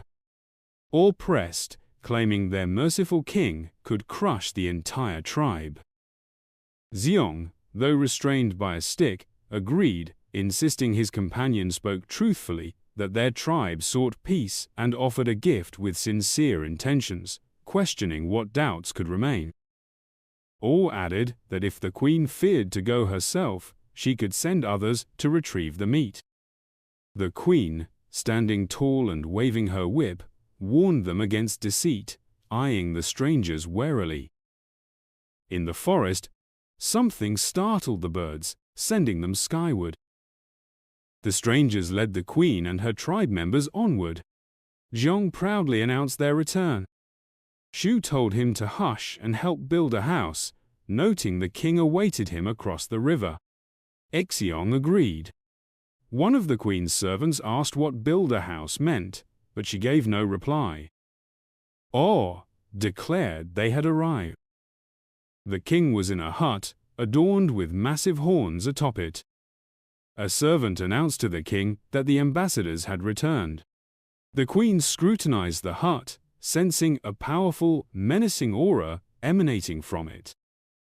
She thought the king resembled a massive beast, his eyes glowing red, as he thanked the messenger. The queen and her servants were struck with fear. Shanling, clutching Huang, spied from a distance. Lutin relayed the king's command to hide the wounded from sight and urged the girl to be cautious. She explained she only wanted to see the Coconut Grove Queen. The king cleared his throat, asking the newcomers to confirm they were indeed from the Coconut Grove tribe. A servant inquired about the location of the bull meat they had come to collect. The king responded that it was situated behind the tent, inviting them to take as much as they desired and could carry. The Coconut Grove tribe members were astounded by the bull's immense size, but proceeded to help carve it up. The king's attendants noted that there were additional parts available for them to take. One of the queen's maids grabbed a dagger and thrust it with full force, only for it to lodge in the bull's flesh. A king's servant struggled to suppress his amusement. Another of the queen's servants defended her companion, questioning the servant's laughter and remarking that they were fortunate to be amidst a bullfight. That concluded the exchange. A young boy, offended, challenged her, asking if she wanted to fight and calling her a girl. An object whizzed past from the hut, slicing through the air and embedding itself in the bull's carcass, splitting it apart. The queen's servants were stunned. It was the king's axe. For a moment, everyone stood in bewilderment. The queen inquired about the nature of the weapon, noting that their boning knives paled in comparison. The king ignored the question, but directed his servants to use his axe to assist the neighboring tribe in dividing the meat. Confusion lingered around the axe. One servant began to say that the tribe had provoked them first, but he didn't finish. The king, furious, cut him off, commanding obedience. The servant complied without hesitation. The king reiterated that they had permission to take as much meat as they could carry, emphasizing that his word was final, as per his principles. Addressing them as both barbarians and nobles, the queen asked how they had managed to overcome the herd of bulls. The king replied that his answer hinged on future events, whether mutual understanding or personal experience would prevail. He declared that was all for now, urging them to take the beef and leave. The queen, with a snort, called him an indifferent swine. The king, reflecting, thought his attire was excessive, and without the bull skin bandage, his wound would have bled. A thin trickle of blood ran down the stone by his foot. He cursed, noticing the flow. He assured the queen that her tribe would receive extra stone axes, which, though not as divine as his own, were suitable for cutting meat. The queen declined the offer, stating that axes lacked elegance for her people. She added that they, too, possessed formidable weapons, but chose not to flaunt them. She expressed hope that they wouldn't need to use those weapons against the neighboring tribe and wished them well. Ordering her servants to take their share, she announced their departure. Or noted that if the meat wasn't enough, they could return for more but should hurry, as the tribe planned to share it with others. The queen's group left without response, and O waved, inviting them back. As they crossed a clearing, the queen paused and asked her scouts if everything had been inspected. Shadows emerged from the trees. A servant reported finding the tribe's structures, which she called houses, and speculated that piglets might be inside, having overheard grunting. The queen was surprised they could build such fine homes for pigs. The scout added that the tribe wielded the divine power of fire. The queen was incredulous. The scout continued, confirming they witnessed the tribe conjure fire from nothing to roast beef. The queen was profoundly shocked. The scout hesitated to add more, but the queen urged her to continue. The scout revealed that the king's tribe consisted of only 10 adults, the rest being children and one elder, doubting they could conceal others. Enraged, the queen demanded to know why a thorough search wasn't conducted. The scout explained that the area's trees were felled, forcing them to observe from the forest's cover. Snorting with displeasure, the queen turned to leave with her servants. But she spun back, lashing her scouts with her whip, warning that further excuses would bring harsher punishment than mere lashes. The servants bowed, thanking her for not banishing them. The sun shone brightly over the king's hut. He sighed, examining his hand. Or asked about his wounds, and he replied they were improving, noting that bull's skin aided regeneration and might heal him over time. A sign of eloquence appeared above Ao, who remarked that this was excellent news. The king thought eloquence was a rare gift. Aya teased that he favored her over the Coconut Grove queen, asking if it was true. Blushing, he denied it. Sighing, he remarked that even walls had ears and ordered those hiding to reveal themselves, then returned to help with his wounds. He noted blood on the throne and asked it be cleaned before Luong arrived, barring anyone from approaching. O agreed, then gazed at him fondly, calling him king and winking, saying he was handsome.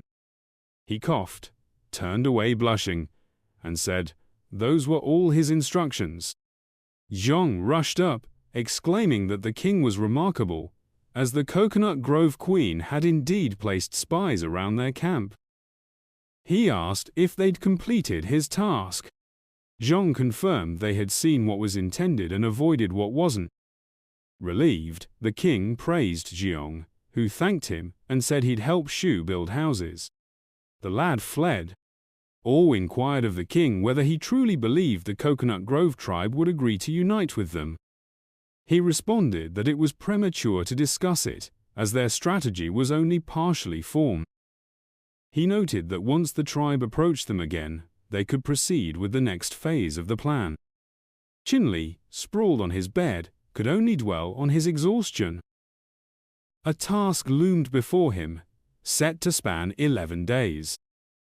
His mission was to aid in constructing a dwelling, forming a tribe, and growing their numbers to 50. He doubted this time frame would even allow him to recuperate. The young man resolved to inspect the storeroom, taking stock of his resources, a basic language guide, a survival manual, and a cookbook. He also possessed a universal map of the region.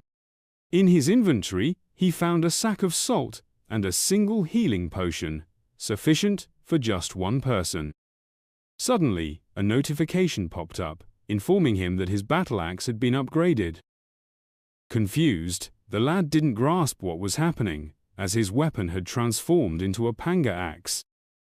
The protagonist hadn't noticed when this change occurred, and in his astonishment, he wondered if the axe had become an artifact. He was puzzled, recalling that he'd handed the axe to Lutin that morning. Extending his hand, the protagonist waited for the axe to materialize in his grip. He was stunned. Now, he wielded a legendary weapon, acquired through a blood sacrifice. Chen Li reflected on this. He had spilled blood on the axe, unlocking its potent ability. He recalled the bloodied weapon, struck by the realization that without this act, he might have suffered more than just a scar on his hand. With a sigh, he gazed at the axe, pleasantly surprised, as he hadn't anticipated a weapon could evolve. This led him to ponder whether other weapons held similar hidden abilities or traits.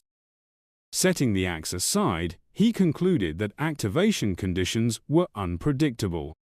Everything hinged on fate, as that one axe had nearly cost him his life. Chen Li returned to his inventory.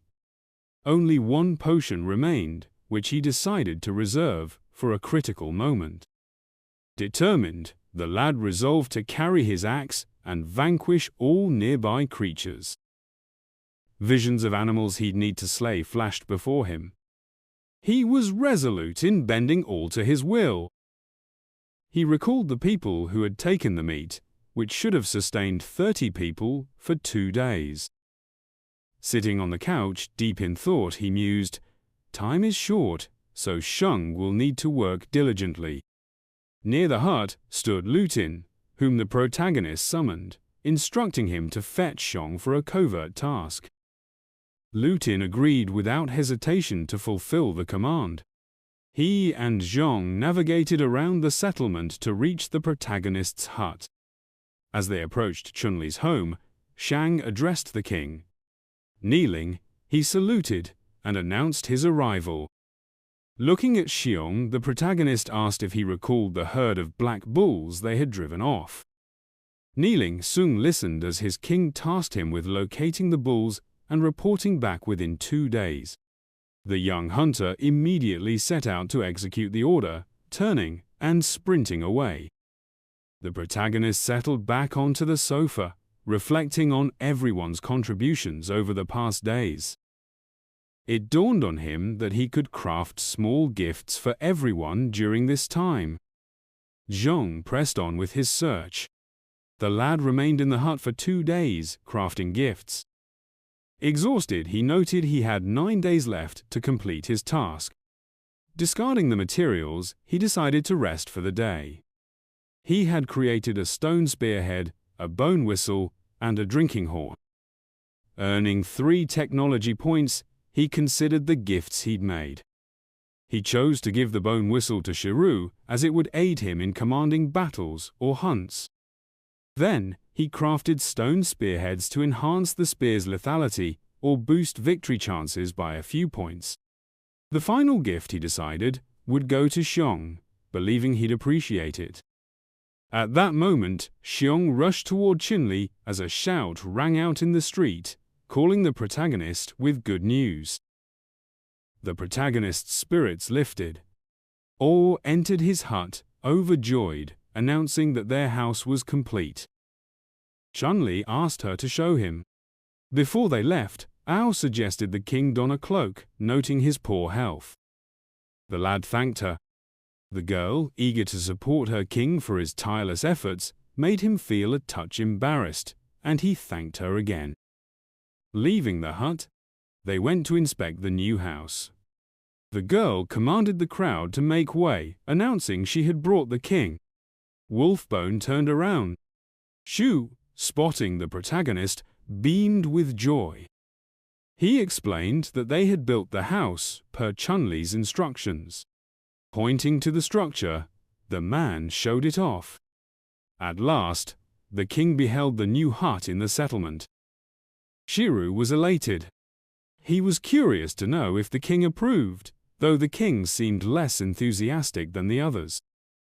Nobody picked up on the man's demeanor, and the group erupted in celebration, thrilled they no longer needed to sleep in caves or scavenge for sticks. They now had a proper home. The other villagers echoed the excitement, declaring the pigsty fit only for swine and proclaiming this new structure as their true dwelling. The king tried to temper their fervor by pointing out their earlier missteps in speech. Shu mentioned they had also crafted a straw door and hauled it over to show the protagonist. The king started inspecting the door. Suddenly, a notification appeared before him, confirming the completion of the task to build a wooden house, earning him 10 technology points. The protagonist was astonished that constructing a house yielded the same points as starting a fire. He reflected on how much the primitive tribe had transformed since his arrival. Looking at his people, he recalled how they once drank blood like beasts, but now their skills and personalities had evolved.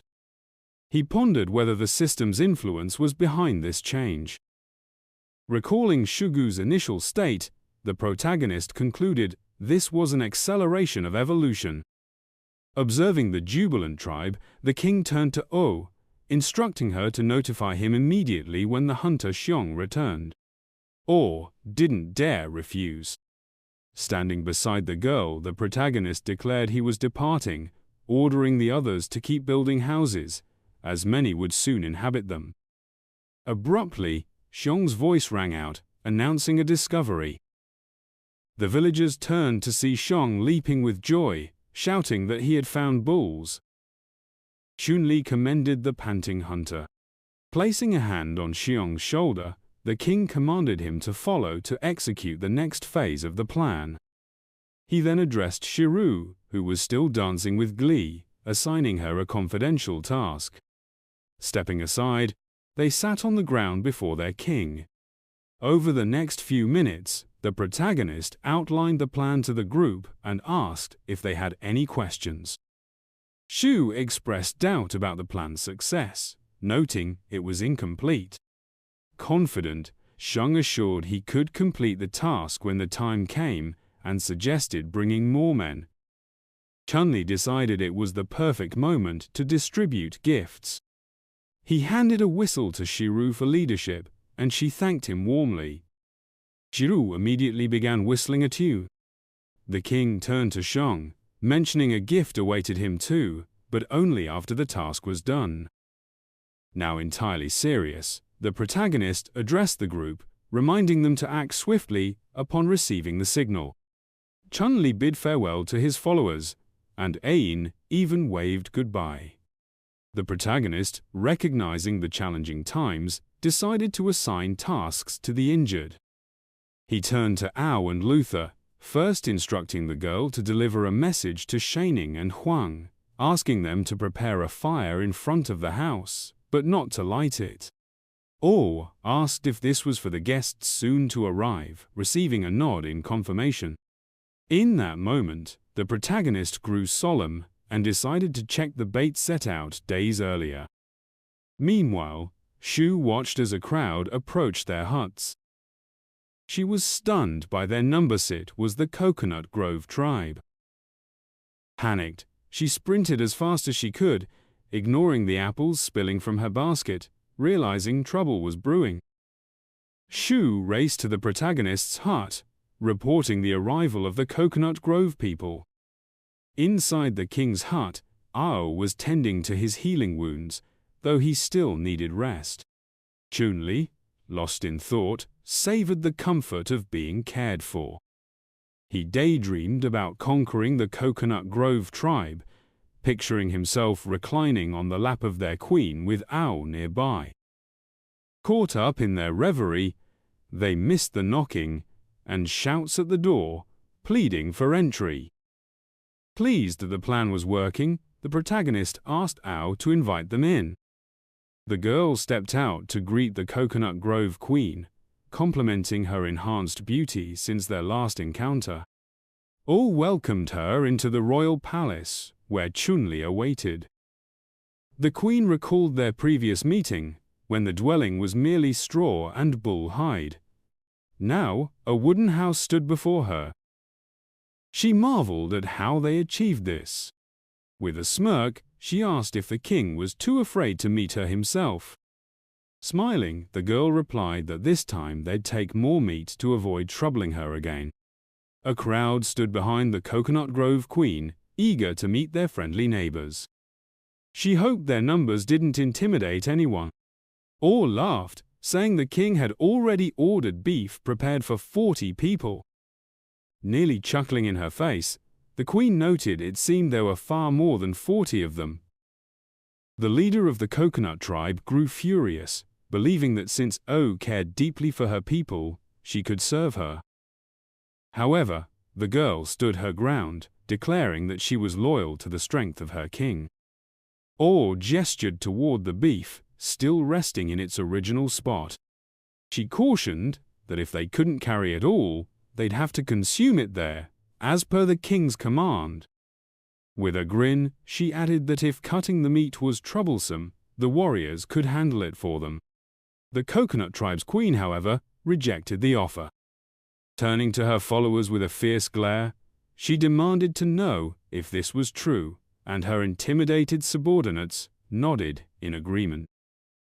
At that moment, a call from the king echoed from the hut, inviting them to enter. The door swung open, and the queen of the Coconut tribe stepped inside. Chen Li, seated on a makeshift throne, welcomed her. She glanced around, surprised by the sight, and asked if this was truly the royal palace. It appeared decent enough. Observing her, the young man noted her curiosity about the construction techniques, sensing an opportunity to draw her in further. With a triumphant expression, he explained that this was merely a temporary palace. Once the true royal palace was complete, his followers would reside there. The queen inquired if subordinates would truly be permitted to live in such a place. With each word from the protagonist, the Coconut Tribe's queen drew closer to him. He continued, describing how his people would soon live in a stone house, far superior to this one. Suddenly, the queen lunged at Chen Li. Stunned, he swore under his breath, caught off guard. She threw her leg over his shoulder, binding him with a liana, and he feared she meant to kill him. The queen of the Coconut Tribe felt invincible, viewing the man before her as weak. She drew a knife, pressing it to his neck, then leaned in close to his face, proclaiming that no one understood men better than she did. She claimed she could make anyone surrender rare items willingly. Moving even closer, she pressed the blade against his cheek and boldly asked how he felt about her overpowering him. But Chen Li, caught in the moment, found it thrilling. Despite the danger, a plan formed in his mind, and he declared that she couldn't force his submission because he had taken precautions. Inwardly, though, he saw his doom. He had no escape, and his unhealed wound left him unlikely to win a duel. Just then, the hut's door opened, and Ao appeared, announcing that the preparations were complete, and the feast could begin. For a brief moment, all three stood frozen in the awkward scene. The queen of the Coconut Tribe quickly released Chen Li. Clearing his throat, the king announced that their discussion was over, and it was time to eat the roast.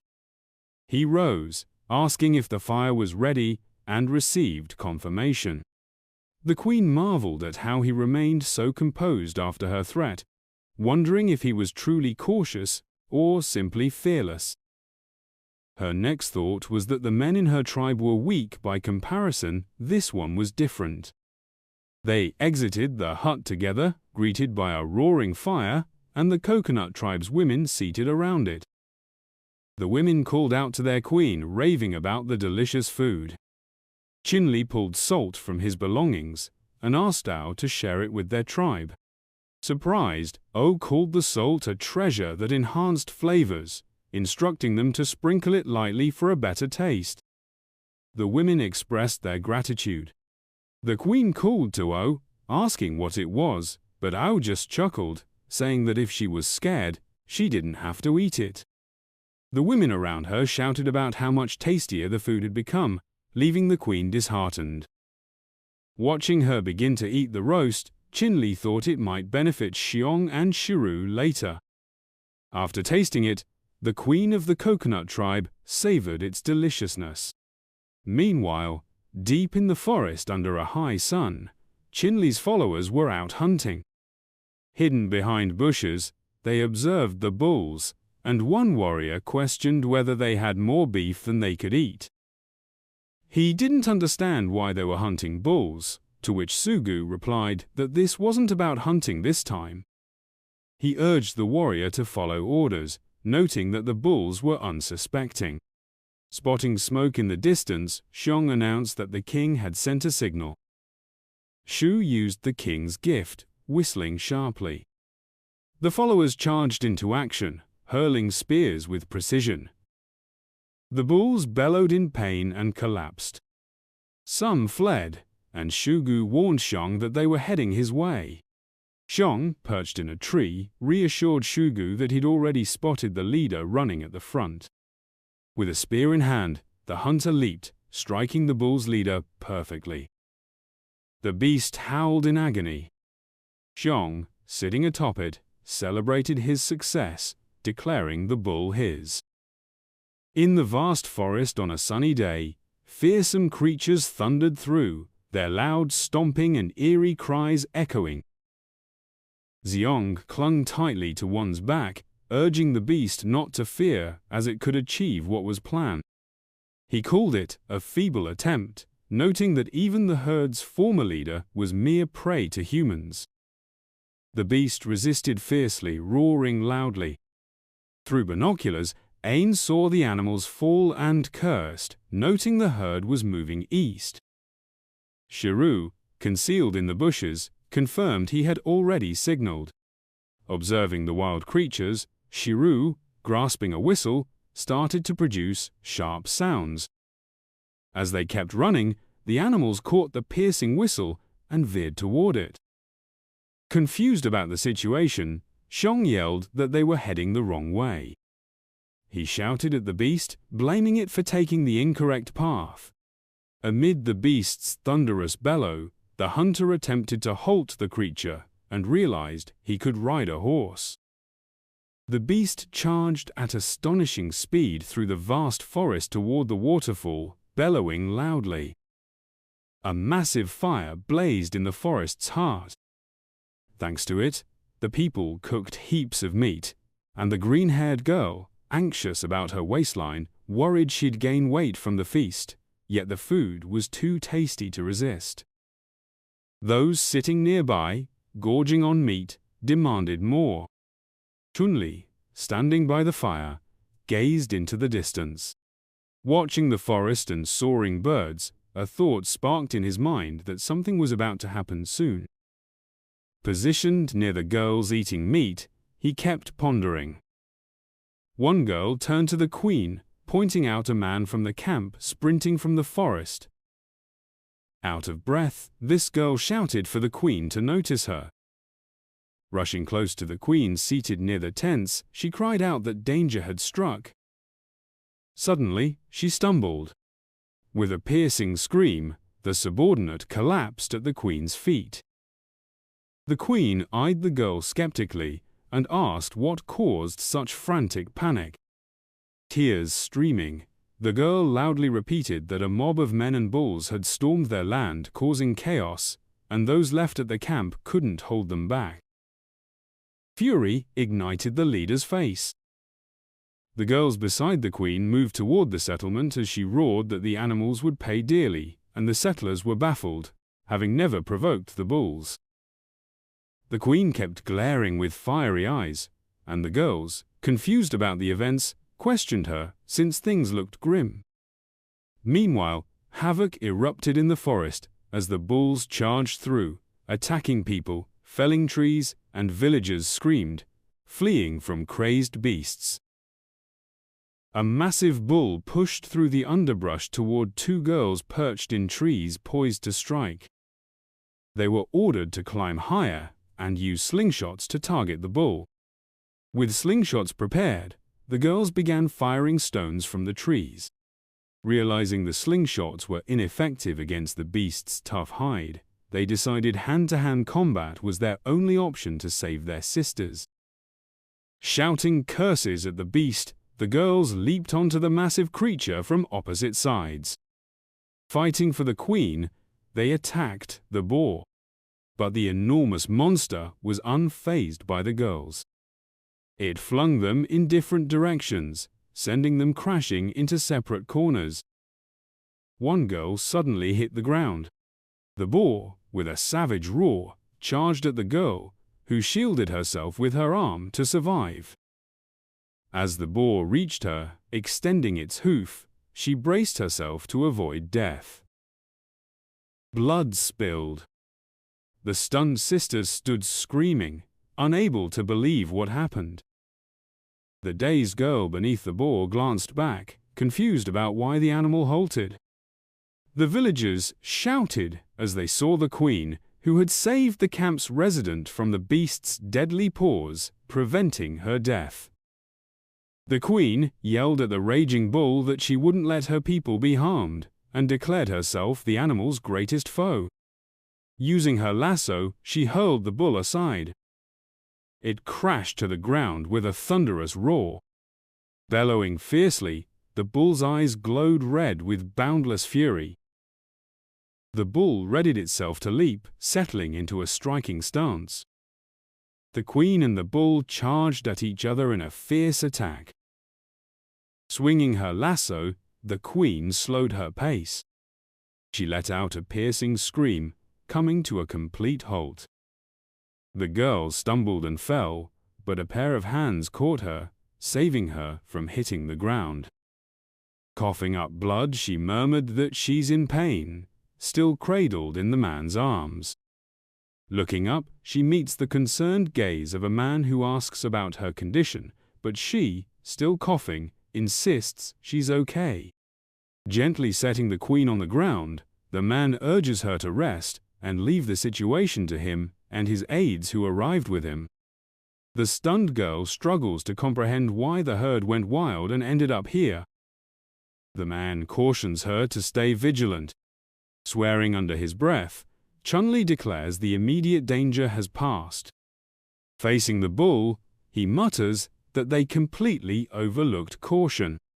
The bull, gearing up to charge with a thunderous bellow, confuses the boy, who wonders why the animal doesn't recognize him and why it isn't intimidated by the cape crafted from the bull king's hide. As the bull prepares to attack, adopting a threatening stance, it suddenly begins to quiver in fear. Chen Li exhales in relief, realizing the bull is terrified of him. Aiming his weapon at the beast, the boy remarks that they've crossed paths again. Chen Li notes that the animals have quickly chosen a new king, though he's nowhere near the old one's stature. The trembling bull lets out a plaintive cry. Still holding his weapon steady, Chen Li declares that since the bulls have come, they might as well stay. The bulls freeze in confusion. Shiru, Ain, Shang, and Hang charge at the bulls with weapons drawn. A clash erupts between the humans and the beasts. The men attack the animals, who in turn try to defend themselves. Shiru and Shong leap onto a massive bull. Balanced on Shugu's hands, Shong prepares to leap. With a loud shout, he vaults onto the bull, landing squarely on its head and gripping its horns to stay atop. Straddling the bull, Shong begins to steer it. Shiru and Huang assault the beast with a torch and a weapon. While Sung rides the animal, Chun Li urges the queen to retreat, but she refuses, insisting the herd hasn't been driven off yet and she must join the fight. The protagonist grabs her hand, pleading with her not to go, but she pulls away, demanding he let her go. He warns that she can't handle these creatures and explains that he brought skilled fighters capable of defeating the monsters, as facing them alone is a death sentence. He suggests sending the injured to him for treatment so they can later return to the battle. He assures her he can provide shelter and food for all, guaranteeing their safety. The protagonist asks the queen to check on the settlement's residents, who are exhausted, wounded, and unable to fight. Nearby, O questions whether the queen would rather watch the girls die needlessly. The frustrated queen remains silent. She orders the people of Coconut Grove to retreat north with the injured. The weary girls, drained from battling the beasts, agree to withdraw. A girl wielding a bone knife shouts for the wounded to move forward, and the residents follow her command. Chen Li tells Aur he's entrusting the queen to her and asks her to lead everyone to the camp for rest, while he stays behind with Shu and the others to hold off the beasts. Aur agrees.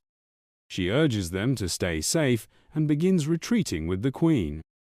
Meanwhile, the battle between humans and bulls rages on, punctuated by the animals' loud roars.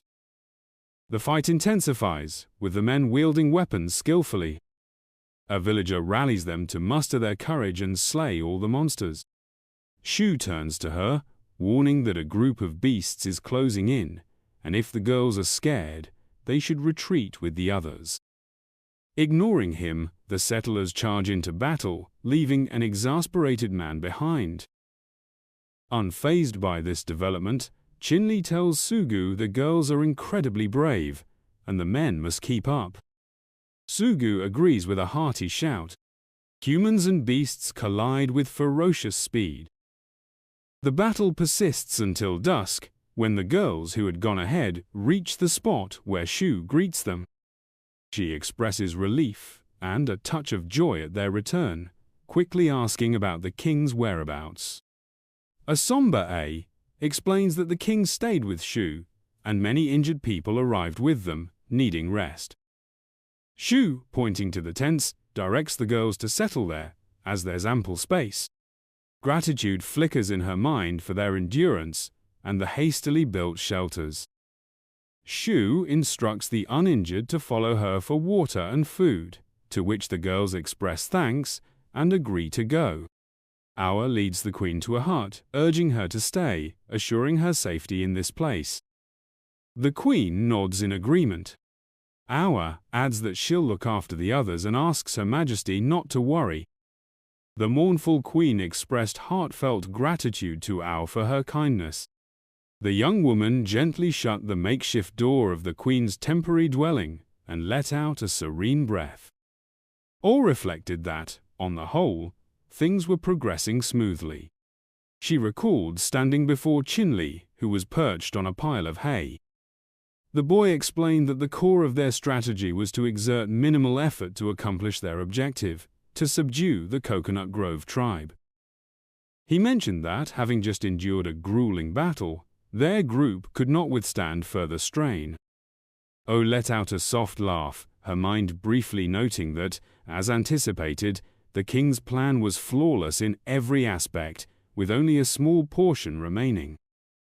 On the following day, the girls were busy at the temporary encampment. They tended to a fire and tidied the area. A man stood watch, guarding against external threats. Shanling inquired if all had gone well during the night, to which he responded affirmatively, noting that no incidents had occurred. A girl from the settlement observed their exchange. Glancing upward, she thought to herself that the sky was now overcast. A voice called out a greeting from above, startling the girl, who asked why Shanling was there. Shanling explained that their king had invited the queen to the palace, apparently to discuss a matter of significance in person, to which the settler responded with agreement.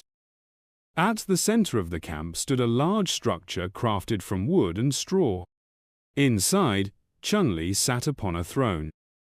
His primary task was to aid the primitive people in constructing homes, formally establishing a tribe, and growing the population to 50.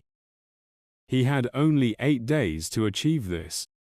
Yet, Chen Li was displeased, as time was running critically short. A knock at the door drew his attention. Turned to the king and announced that she had brought the queen. Upon entering, the queen remarked that she had overheard discussions about uniting the tribes. With a reluctant expression, she stated her agreement but firmly repeated that Chen Li should not dare to hope for it. She warned that the king must not assume he could compel her, exploiting her tribe's momentary vulnerability. Rising from his throne, the protagonist clarified that this was not coercion, but a bargain. He issued the queen an ultimatum, offering to teach the girls how to build homes. Addressing the visitors, he added that he could instruct them in crafting weapons and kindling fires. They stood face to face as the boy proposed that the Coconut Grove tribe join forces with the Chili tribe in exchange. The girl stepped closer to the chief as he requested that the queen accept his protection and authority. Drawing nearer, he cautioned that relying solely on bravery would prove futile in some matters. The alarmed queen continued to heed Chen Li's words, as he reiterated that the Sea tribe's ferocity and the Mountain tribe's strength would merge. But the queen knew more than he let on. Chen Li paused briefly before continuing, likening the queen to a wounded deer, vulnerable to bloodthirsty predators that would follow her trail and slaughter them all. Overwhelmed by these words, the queen commanded him to stop. Turning away, she repeated her plea for him to cease, lost in her thoughts.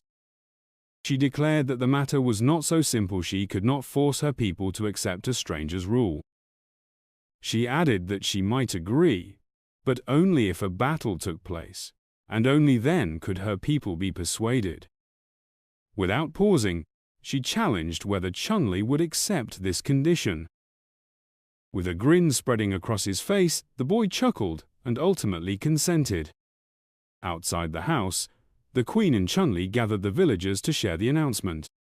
The protagonist began by stating that, since the queen was injured and unable to fight, he would also refrain from combat to ensure fairness. Turning to Shugu, the king declared that he would fight in his stead. Thrilled, the man asked who would face him. A girl, Ayun, stepped forward and accepted the challenge. Shugu gripped his weapon, assuming a fighting stance opposite the girl with pigtails. Smirking, he warned her not to get hurt. She retorted that he spoke too much and advised him to beware of the falcon's peck. Mocking her by shouting that he feared the falcon's peck, he charged at her. Ayun leaped, hurling her small knife toward the man. He noticed the king standing behind him, realizing the girl was attempting to deceive him. Quickly assessing the situation, Shugu reasoned that dodging would cause the knife to strike Chen Li.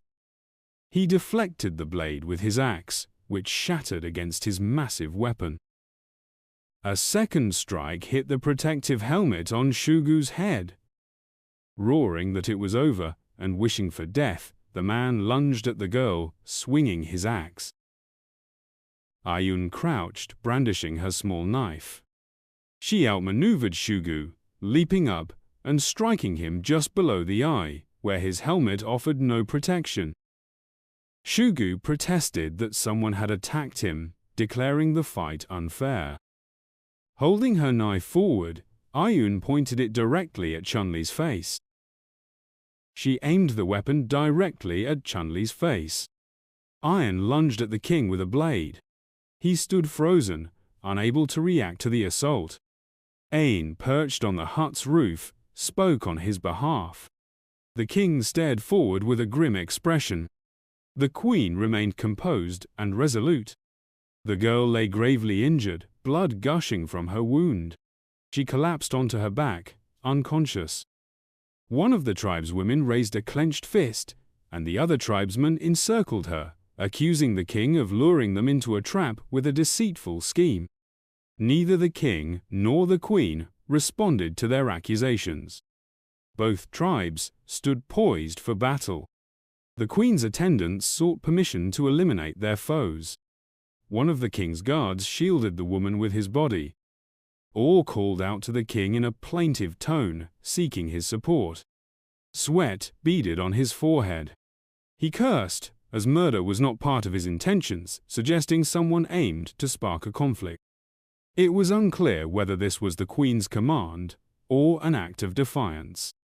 He glanced at her, thinking, if the queen orchestrated this, the only option left is to take her hostage. He pictured himself doing so, but then she ordered her servants to stand down. The queen roared in fury, questioning if they believed they could fool her with such low tactics against their allies. She declared she had no interest in uncovering who was behind the murder plot, but this battle was over. Her servants gazed at her intently. Turning to the king, she said Ayun was the finest warrior of the Coconut Grove tribe, and without her intervention, Ayun would never have compromised her honor. The queen added that she knew the king wielded immense power, including supernatural abilities. Kneeling before him, she pleaded for him to spare her warrior's life, citing her loyalty and courage, promising the Coconut Grove tribe's gratitude. Chen Li regarded her, thinking this wasn't the worst outcome, and relieved to regain control. He noted one final dose of restorative potion remained. Extending his hand to the queen, he vowed to save her servant. She reached out in return, and he added it was because they were allies. The queen expressed her gratitude, and a maid urged him to act quickly, as Ayun was fading. The king decided, for the sake of peace, to overlook this incident. Kneeling beside the warrior, he continued his thought. He'd administer a small penalty by prolonging her recovery. The dose he gave would save her life, but he'd use the rest to heal his own injuries. Ayun stirred awake. The queen and her attendants were astonished. The king instructed them to take her to rest, assuring them she'd recover in a few days. A girl by the warrior's side exclaimed that a miracle had occurred. The entire tribe echoed the word kneeling before the king. He placed a hand on the queen's shoulder and asked if their tribes could now unite. She agreed, her cheeks slightly flushed. He chuckled with delight, and she bowed her head shyly. The king embraced her, stating she could lead her tribe so long as she followed his commands. The queen mentioned one final request. When Chen Li inquired, she proposed he officially become her partner, suggesting a grand ceremony to seal their bond. The king, disbelieving his fortune, asked again. In his mind, he envisioned carrying his bride, exchanging rings at their wedding night, the birth of their daughter, her growing up and marrying, and them aging together until they passed on the same day scenes that deeply moved him. The queen, puzzled by his silence, asked if something was wrong or if he didn't want a marriage ceremony. He hugged her tightly, reassuring her he did, but hoped she'd recover first, giving him time to prepare. She agreed. The king ordered the servants to disperse and tend to the wounded, announcing a marriage ceremony in a few days. The servants complied and scattered. Chen Li received a notification that he had officially formed a tribe and needed to name it. Checking his tribe's details, he was surprised to see 46 members under his command, meaning 4 were unaccounted for. He decided to name the territory first. The new tribe's name was successfully registered, but he needed to expand the population quickly to complete the settlement task. The protagonist resolved to subdue the Sea Bay tribe. Noting his wounds had healed, he considered capturing prisoners, wondering if they'd count toward the tribe's population. Dejectedly, he covered his face with his hand. AA led the queen away, noting the king's odd behavior and assuring her she'd get used to it. She nodded, then overheard 2 Coconut Grove girls talking. One remarked it was strange to see him so joyful, suggesting he'd gone mad. The other agreed, saying he should be somber, as his fate would mirror his previous partner's. The king tensed. The girl continued that at the ceremony, the queen would slice him apart and devour him mercilessly. Chen Li shuddered, picturing it. Imagining the queen seizing him with her teeth, he asked if she truly ate people. The girls smirked wickedly. Chen Li speculated this explained the scarcity of men in their tribe. A massive shadow loomed over him. The boy raised his hand in terror, pleading with the monster not to eat him. When called out, Shanling lowered her head, disappointed. The boy calmed and asked what was wrong. The woman raised her eyebrows, questioning if her friend truly wished to be the queen's partner. The hunter smiled awkwardly, saying he needed to reconsider. The giantess pictured them embracing and mentioned rumors of a ceremony. The king, imagining being devoured, admitted he'd been hasty. Shanling placed her hands on his shoulders, asking if it was true. The protagonist couldn't fathom his bride being a praying mantis. Chen Li concluded he was ill-fated. The girl hoisted him into the air, agreeing. AA touched her belt, asking why her friend fled when she needed to hide the wounded. The woman pushed her aside, saying she wanted to stay with their leader. The boy asked to be left alone and requested his ally tell the wounded to stop hiding and build the camp. The giantess released him. The wild girl said she'd inform the others. Shanling glanced back, urging her leader to think carefully and consider her too. The girl reassured her not to worry and said they had much work ahead. The young man looked away, deciding he needed a chance to discuss breaking the engagement. The next day, a horned rooster perched on a branch. The hunter stretched his arms and yawned widely. Women hauled logs nearby. The king studied the area's map, noting everyone was cooperating, with newcomers already helping build houses. Closing his eyes, he sighed. Chen Li lowered his head, resolved to end the engagement today. People by the haystacks greeted him. The boy asked them to ignore him and assist the others. Raising her hand, a tribeswoman assumed he'd come to see the queen, noting she was north of the river. A girl pointed sideways, asking the guest to follow. The woman gestured toward tribesmen bathing in the river. The wild girl turned to the queen, reporting His Majesty's arrival.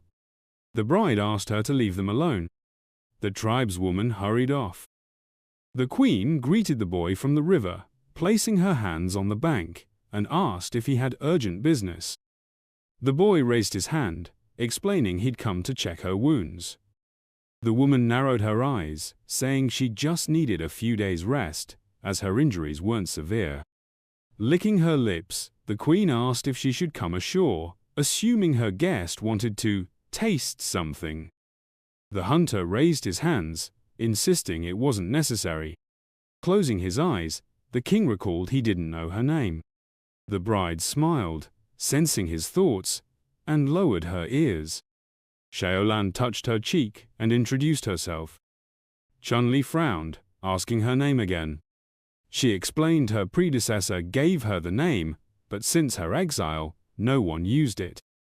Covering his head, the boy realized he too could face exile, and decided their tribe should be renamed the Praying Mantises. Insects perched on a tree branch. The young man asked if the previous queen had a partner and what became of him. The woman revealed he was eaten, a tribal tradition believed to grant strength by consuming the groom. The hunter parted his lips in dismay, pondering how she could utter such words with such a serene demeanor. The bride offered a gentle smile and remarked that this custom was outdated. The queen arched her brows and declared that she had no intention of upholding it, deeming it far too crude. The king inquired if she truly did not consume people. Xiaoan grinned broadly and responded that she had yet to find a partner, thus having no chance to devour anyone. The protagonist exhaled in relief, waving his hand. Chen Li urged her to rest and hydrate, mentioning that he would go arrange the ceremony. The boy swiped his forehead with his palm, relieved that he no longer feared being eaten, though Shanling would need to negotiate with her. The girl smirked and added that there was more to the story. The boy tightened his lips nervously. The woman clarified that she wouldn't hesitate to slice off a piece if someone crossed her. The hunter glanced around anxiously. The axe split the carrot cleanly in two as she held it in her hands. Shou commented that the vegetables were slicing well today. The king neared his dwelling when a task emerged before him. The protagonist understood he needed to capture several prisoners and complete it immediately. Shu passed by and greeted him with a good morning. Chen Li glanced at him and mentioned he had a task for him.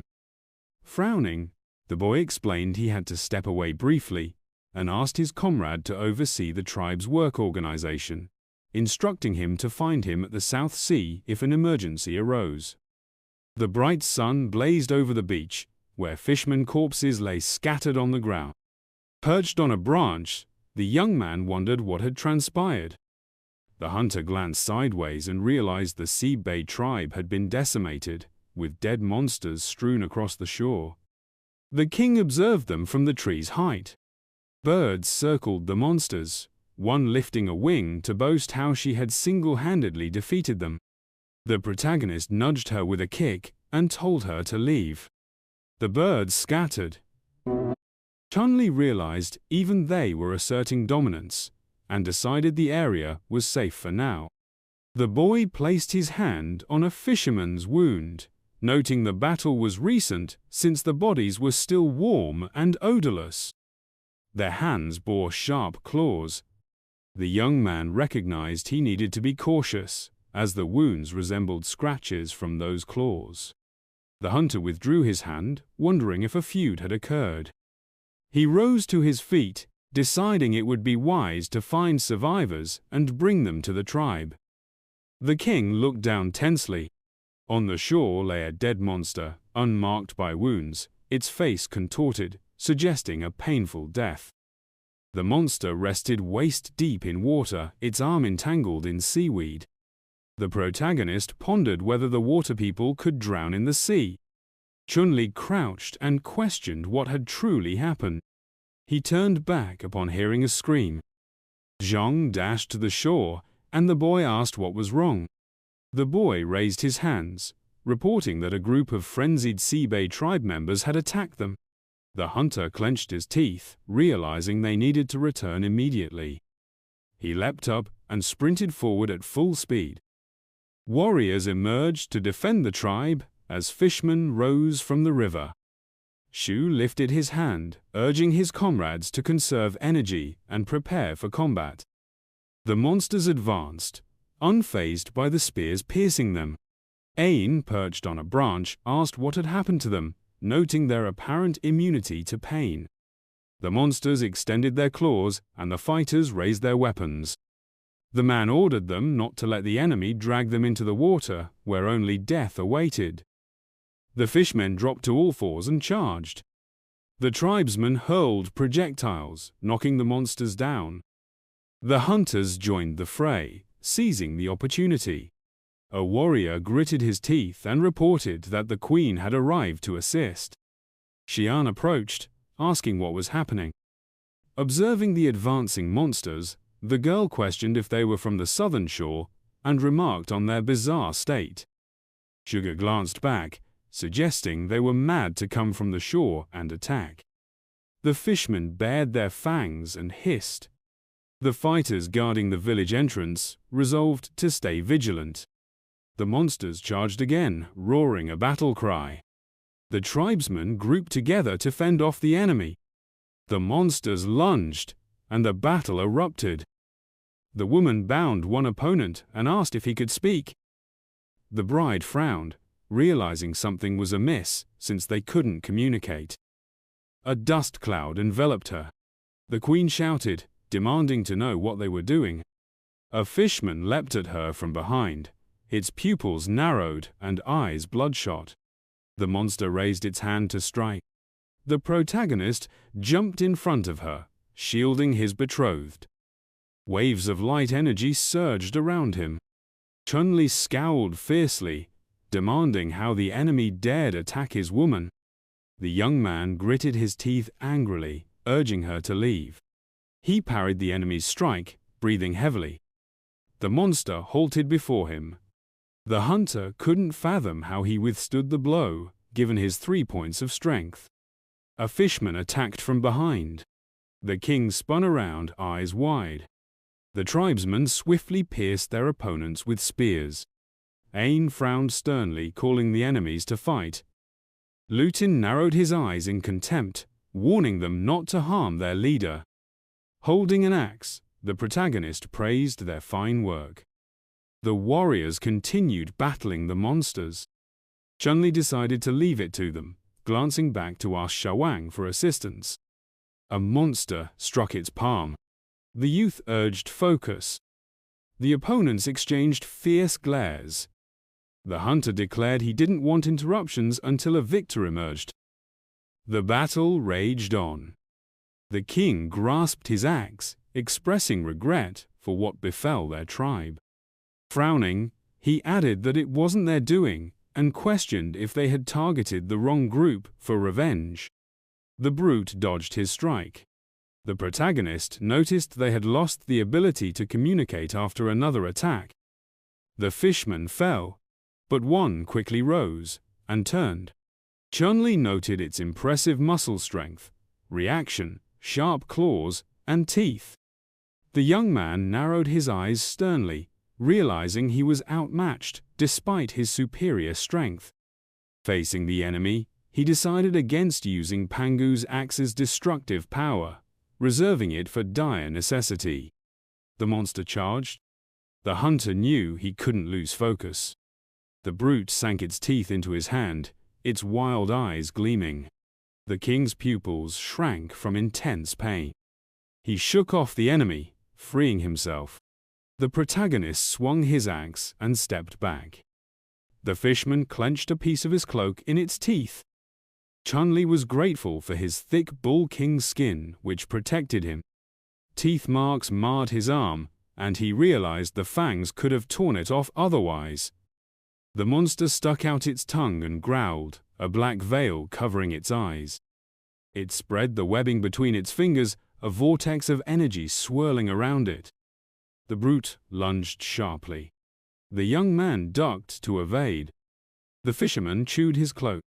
The hunter wondered why its speed and strength had surged, realizing he had narrowly escaped death.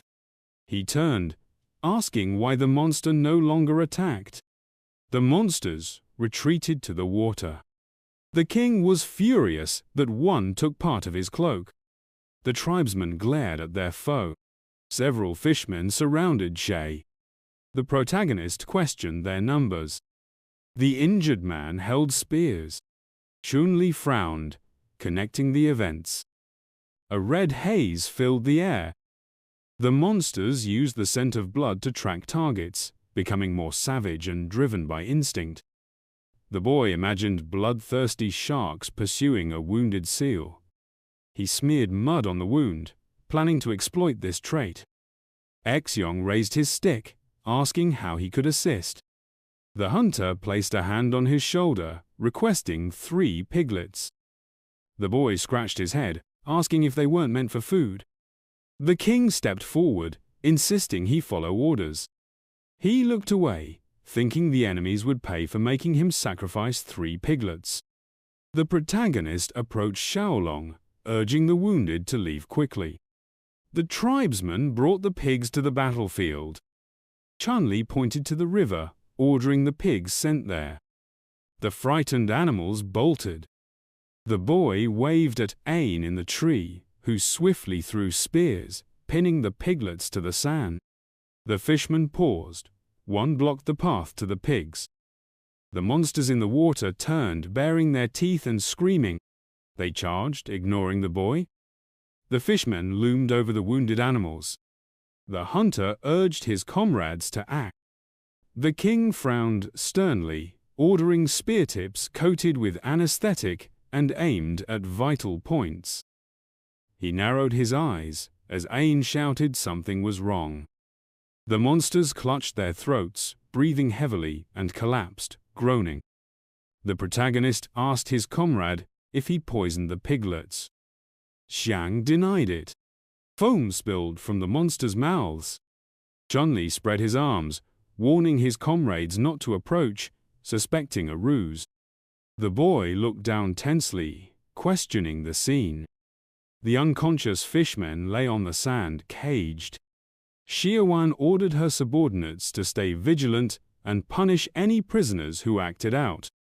She eyed the sleeping monsters, calling them rogues. One lowered its head, sighing heavily. The woman frowned sternly, asking if it had awakened. The brute reached out, pleading for help. The bride glanced back, asking her ally to inform the guests that the prisoners were awake. The sun glowed over the mountains. The boy stepped forward. The queen lowered her eyes. The hunter asked about the situation. The fishmen gripped the bars, begging for water. The king frowned, asking about the large one. Xia Wang replied that he was isolated from the others. The monster trembled, repeating its plea. The protagonist uncorked a water bottle, pouring it over the fishman's head. The creature drank greedily. Chen Li lifted the water pouch and paused pouring it. The man scowled firmly and inquired if the captive comprehended his words. The large prisoner squinted and affirmed that he understood. The young man handed the water pouch to his companion and requested her to watch over the captive. All crouched down, flashed a smile, and after giving the creature a sip, the young woman urged him not to hurry, promising to fetch more water if he depleted it. The woman shut her eyes and cautioned that the river was distant, so he'd need to be patient. Clutching the cage bars, the creature declared that his kin also required water and pleaded for her to provide them a drink. The fierce woman dropped her hands and stated she could assist them, adding that it would be helpful if the fishmen answered a few questions. The captive clenched his jaw, outraged that humans had amassed an army, attacked them, and now sought answers. All arched her brows in surprise, glancing tensely at her ally. The burly man clarified that he'd heard the mountain tribe was peculiar, but hadn't anticipated such severity. The young woman furrowed her brow and asked if it was truly the mountain tribe that assaulted them. The woman's expression turned sympathetic. The creature questioned if it wasn't them. The wild woman averted her gaze and explained they hailed from the newcomer tribe, with their leader standing behind them.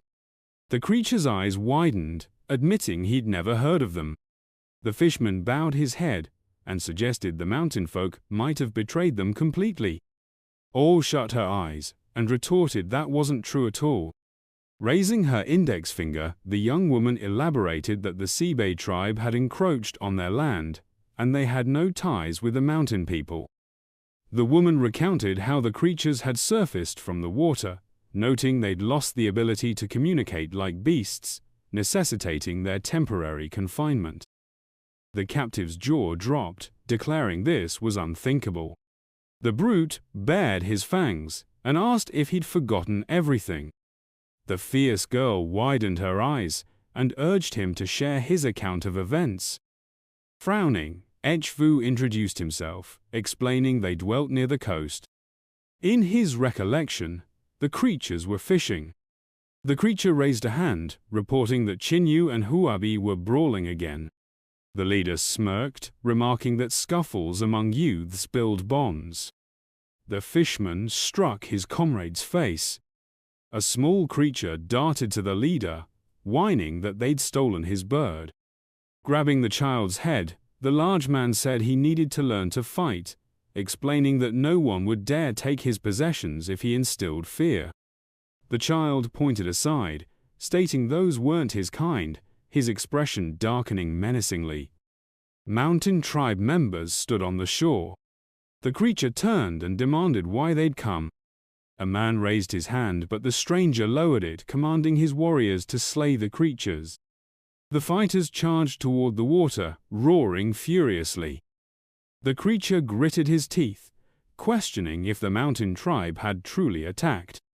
From the cage, the leader recounted being knocked unconscious and added that he couldn't recall how he ended up there or what befell his tribe. The protagonist rubbed his chin thoughtfully. Chen Li opened his mouth, exhaling heavily. The young man raised a hand, noting he'd recently been in their territory, finding not a single living soul. The brute's jaw dropped in shock when the young man said the sea tribe would have vanished entirely if he hadn't spared them. The captive trembled, furious that he couldn't protect his kin. The fishman lowered his head, and a leaf fell from him. All reached for it, asking what it was. The young woman passed the leaf to her leader, noting she'd never seen such a plant. The hunter took it in hand. The king frowned, activating the system. A green glow lit the leaf. The system identified it as hemp, whose smoke induces hallucinations. The protagonist's eyes widened in disbelief, questioning if this was true. As the sun rose over the mountains, tribe members offered the captives water. Xiaolong frowned, urging them to take their time, passing the water back and forth. Chen Li held the hemp leaves, piecing them together, realizing they'd gathered them from the Seabay tribe's bodies. The young man frowned suspiciously, picturing people worshipping an unknown entity. The hunter recalled Sung saying the mountain tribe's leader wielded divine powers, suspecting their god was a demon. Examining the hemp leaves, the king deduced the creature had driven the sea people to slaughter each other under hallucinations. He scowled furiously, realizing some had discovered they could hide underwater to avoid the toxic fumes, but ultimately perished from exhaustion. The protagonist eyed the captives, concluding the maddened fisherman hadn't invaded by chance.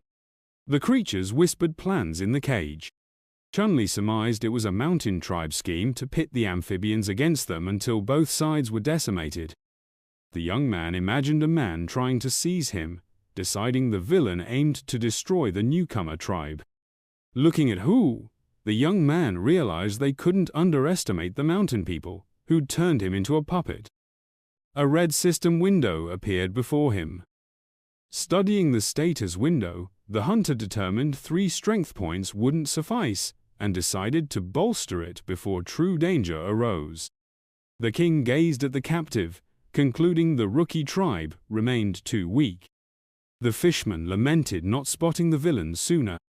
O approached her ally, warning that the captive was nearing a breakdown. Looking down, the protagonist replied they lacked time to wait for the creature to calm, suggesting a catastrophe loomed. Raising her brows, the young woman realized they meant the mountain tribe and asked if they'd truly orchestrated this attack. Holding the hemp leaves, Chen Li explained the plant enabled the mountain people to control the Sibei tribe. The young man clenched them into a fist, admitting he didn't know when the next assault would come or if the enemies would fight directly. Looking down, the young man noted they had too little information and urged haste to make the captive recall anything. The hunter neared the cage, calling out to him. The leader clenched his teeth angrily. The hunter asked him not to blame himself, attributing everything to the plant's toxic fumes. The king handed him the leaves, asking if they sparked any memories. The fisherman sniffed the leaf, then clutched his head, saying he'd smelled it during the fight with those villains. In his memory, toxic smoke engulfed him. The creature explained he only sensed sharp, unpleasant odors then. The protagonist crouched, guessing the enemy used various poisonous plants. He grinned as Chen Li said they needed to discern the herb's functions before acting. The leader raised a hand, requesting to join their war against the mountain people. The fisherman smirked, vowing lifelong regret if he didn't avenge these villains. The creatures thrust their hands through the bars, shouting to join the fight. The young man eyed them tensely.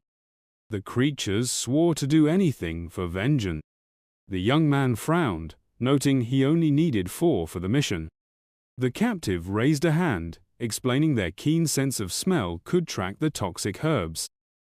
The hunter gave a stern look, expressing concern about their blood sensitivity, warning of dire consequences if control was lost. He opened his mouth wide, asserting they could restrain themselves without inhaling toxic fumes. The protagonist gritted his teeth, noting they couldn't be certain the enemy wouldn't use poisonous smoke again. The leader tensed, lowering his head in agreement. Chen Li raised a hand, acknowledging their thirst for revenge, but stating anger and hatred wouldn't resolve it. The young man's lips downturned, suggesting a plan the captives might dislike. The creature gripped the cage bars, stating his people were all that remained, their lives in his hands. The young man frowned sternly and consented, giving a firm look. The hunter instructed them to follow his plan, splitting into tasks. The king smirked, promising a chance for revenge, asking if they'd agree. The leader grinned broadly, agreeing, his men extending their arms in consent for vengeance. The protagonist glanced at the smiling Ao. Chen Li was about to depart, but the fisherman called out. The young man raised his head, summoning his comrades. He lifted a hand, asking his friends to free the captives, now their allies. The hunter saw a task completion message and rejoiced. A status window appeared. The king closed his eyes, noting the population grew by 22, wondering if exceeding the plan warranted more rewards. He raised a hand as the system prompted point distribution. The protagonist selected the strength indicator to boost it. A cunning smile crossed his face. A cunning smile crossed his face. Bright energy waves swirled around him. Chen Li scowled fiercely, feeling power surge within. A light pillar descended on him. A scream echoed, debris rose from the ground, and a flash illuminated the surroundings. The young man opened his mouth wide, breathing heavily. The system confirmed the strength increase was complete. The youth clenched his fist, realizing he matched any man's strength. The hunter ran his fingers through his long locks, assuming this was an unexpected effect. The king accessed his inventory, eager to inspect what the system had granted him. Inside a massive treasure chest lay a raw material, a ton of hematite. The protagonist rubbed his chin, concluding this was a fortunate find, picturing a smelting furnace. Chen Li pondered how to create a high-temperature environment and questioned whether they could bypass the Bronze Age entirely and leap into the Iron Age. The young man flung his arms wide, proclaiming this was the might of knowledge. His inventory held a large gift sack, and he hoped it contained even more valuable items. A notification popped up, announcing the receipt of a healing potion. The hunter beamed, declaring these system gifts far superior to mere seasonings, and decided to examine some rock carvings.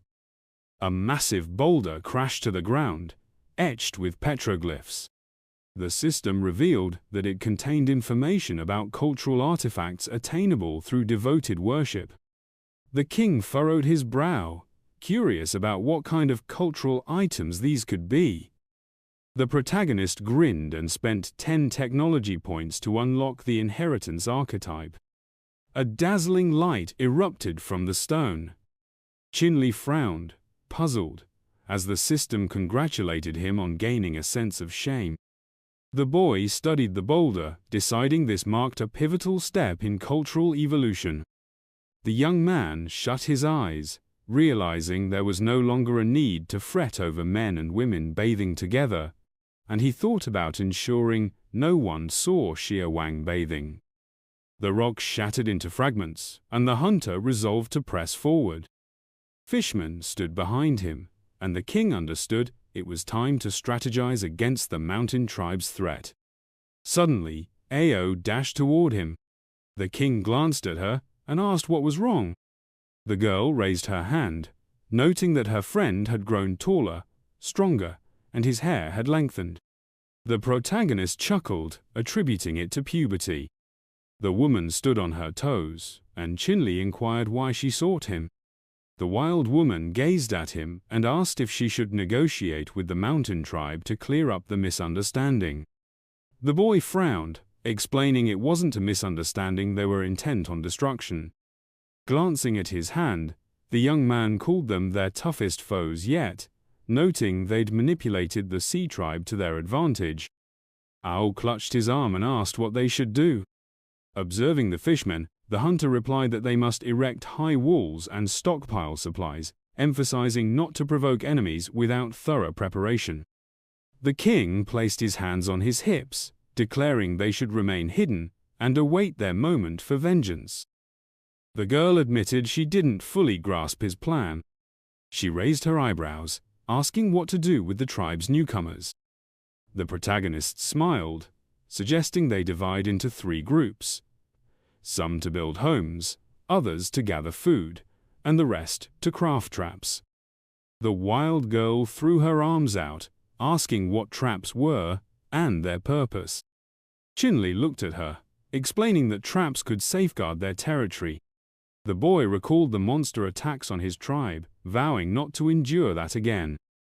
The young man gestured broadly, explaining that setting varied traps based on terrain could prevent past mistakes and capture live enemies or beasts.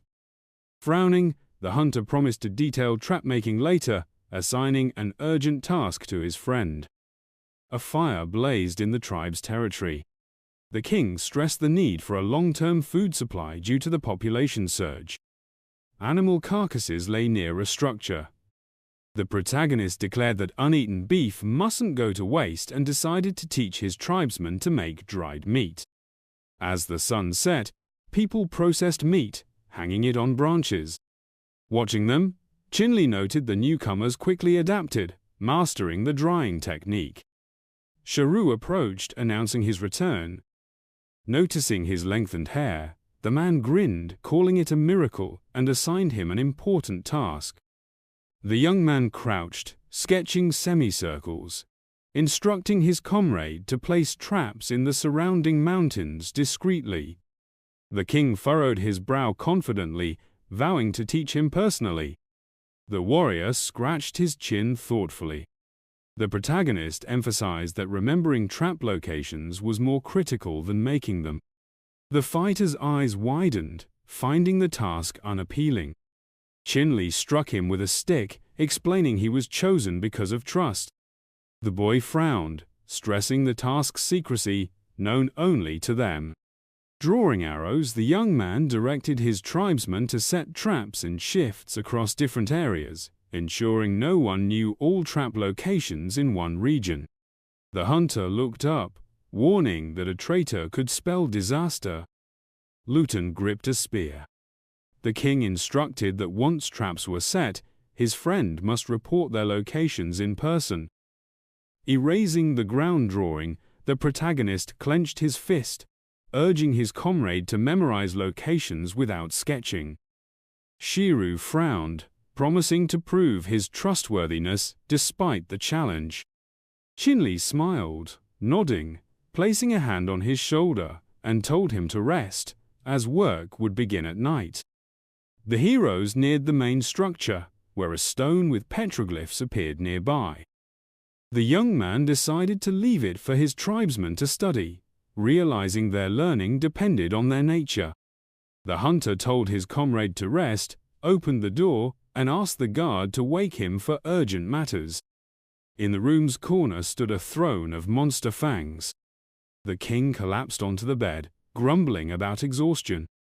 The protagonist tucked his hands behind his head, aware of numerous unfinished tasks and limited time. Chen Li envisioned training soldiers, fortifying defenses, organizing patrols, advancing technology, and expanding territory. Rolling over, the boy cherished this rare moment to rest. He awoke to screams, raised his head, and saw girls laughing. The king asked if this was a celebration. Someone placed a hand on his shoulder, asking what was wrong. A woman handed him a bottle, asking if it would suffice.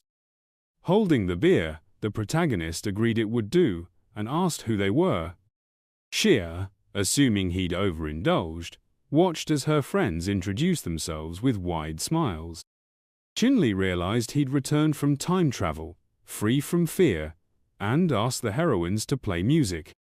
The boy closed his eyes, lit a cigarette, and basked in the sun's rays streaming through the window.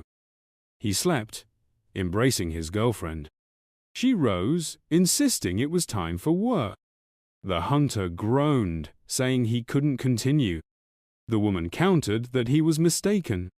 The king smiled, sifting through names, when Xia's face morphed into Shugu's. The king narrowed his eyes tensely, asking what happened. He leapt from bed, shouting in fear, demanding why his comrade was there. Sitting beside him, the man explained the leader had summoned him at night. The warrior blushed, calling him too carefree. Luton, also flushed, sensed a misunderstanding. Sharp spikes lined a deep pit, a shovel embedded in the earth. At the pit's edge, Chen Li explained this was a basic trap, imagining a goat falling in. He reminded his friend that their enemies and animals were large, requiring deep, wide traps. The young man covered the pit with leaves, stressing concealment. The hunter declared the spike pit ready, suggesting it could pair with tripwire traps. The fishermen were thrilled. The protagonist tasked his friend with teaching others different traps. Ain spread his arms, admitting he didn't know how. Chen Li raised a hand, recalling their last training's moving target could become a trap. Picturing a net replacing a log, the boy described a hanging net trap. Frowning, he delegated this to his comrade, citing other duties. Passing by, the hunter reminded him not to forget his task. Shu assured his reliability. The king walked off, hoping to resume his restful sleep. The man issued orders to the fishermen. As dawn broke, Chen Li stood by the house, noting that usually some were already working, and wondered why no guards were present. Stepping forward, he hoped no one was ill. Pushing open a building's door, he flinched at a loud scream. Peering inside, the hunter asked what was happening. Shu blushed, explaining their revealing clothes caused embarrassment. The king glanced down, attributing it to the sense of shame, and closed the door, granting half a day to make new garments. Chen Li looked back, asking them not to fault him if they stayed inside. By afternoon, he returned home, eyeing the petroglyphs and marveling at their profound impact. Hearing a shout, Shu announced trouble. He presented stones, explaining they'd found burning rocks while digging. Rubbing them, sparks flew. The hunter frowned, recognizing saltpeter. Grinning, the king praised their hard work, envisioning explosives, dynamite, and matches, concluding their possibilities were boundless. In the forest, a high mountain loomed. As fishmen set traps, Sharu pointed ahead, urging the leader to look. A deep pit lay before them. The man said they were digging for that stone. Approaching the pit's edge, Chen Li noted sparse saltpeter due to saline soil from drought. Frowning, he speculated the mineral wasn't naturally formed and asked what else was in the ground. The warrior crouched, picking up shards, noting objects unlike stones. Tasting one, the guard grimaced, confirming it was excrement. The young man smiled awkwardly, agreeing. The hunter frowned sternly, deducing a large dung pit, and crossed his arms, concluding another primitive group once lived there. Their civilization advanced enough for a toilet. Picturing the mountain tribe, he thought they might have settled here before. Shu climbed out, and Chen Li ordered him to collect saltpeter and bury the site, leaving minimal traces. Frowning, the boy demanded more traps and signal towers. The man gaped, asking what he meant. 4 days later, the bright sun rose over the settlement. Strolling the street, the young man rejoiced that everyone had a home, the first step toward happiness. Luton asked what this meant. The hunter raised his hand, explaining that providing food, clothing, and shelter solidified the tribe's foundation. Shanling spread her arms, delighted at her friend's return. The king ran, asking his comrade to hold her back. The girl tackled him in an embrace, crashing through a house's door. The planet trembled at the impact. The warrior approached the wrecked house, asking if His Majesty was unharmed. The heroes lay on the ground. The guard urged the savage to rise, lest she crush the king. Shanling clung tightly, shouting that he couldn't die since the houses were built. Wiping his chin, Chen Li asked her to quiet down and confirm if it was true. The girl raised her hands, reporting 10 houses built for about 50 people. Fishmen reinforced the structures. The guy noted progress was on track, deciding all could move in within 2 days. The young man patted his friend's head, commending her excellent work. Standing, the hunter asked her to be less impulsive next time and repair the house. The wild girl waved dismissively. The king declared their next focus, securing food and supplies. The fishermen cast their nets into the river, while the monster brandished his spear, proclaiming he'd snagged a massive fish. Meanwhile, the girls were busy stringing fish onto drying racks. The protagonist grinned, realizing that fishing was their true calling, far more fitting than digging pits or constructing shelters. Ao secured a fish by its tail, and Chen Li noted that the tribe's food reserves had grown substantially, thanks to their new members. Standing nearby, Luton declared it was all due to their leader's guidance. The man, still smiling, insisted he was steering them toward prosperity, and urged Luton not to fear ruin. The boy's face hardened as he asked if his companion would fault him for using such tactics to subdue the Sea Tribe and the Coconut Grove Tribe. The warrior shut his eyes and responded that he saw no issue, as their leader's command was their will. By the riverbank, the fighter elaborated that in this harsh world, only the strongest endure, with tribes, big and small, clashing daily. He added that their leader maximized gains with minimal losses. The young man smirked, satisfied. The guard's jaw dropped when the hunter claimed he already possessed the finest qualities. The fishermen kept casting their nets, and the king declared they needed to inspect border defenses, confident the Sea Tribe would bring more surprises. As the sun dipped behind the mountains, Shiru scaled a cliff. The protagonist approached and said he had a question. Shiru leaped down, and Chen Li inquired about progress on traps and signal towers. The boy averted his gaze.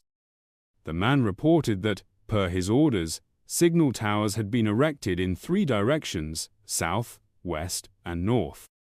The warrior raised a hand, noting that assigning 6 guards to the towers on rotating shifts left them short on manpower. Glancing at the fishermen, the fighter said they needed to ascend the mountains before night to complete the work on time. The youth scowled, frustrated by their lack of hands. The hunter volunteered to climb and assist, but the guard raised his hands, insisting they could manage alone.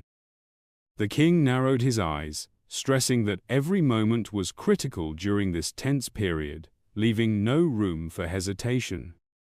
The protagonist envisioned enemies closing in from all sides and remarked that if the mountain tribe lived nearby, they'd know the terrain far better.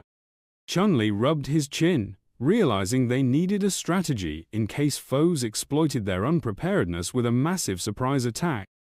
Under the moonlight, the boy asked his comrades to guide him. He set a tripwire, cautioning his allies to tread carefully. Spotting the northern signal tower in the distance, the hunter squinted, gripped by unease.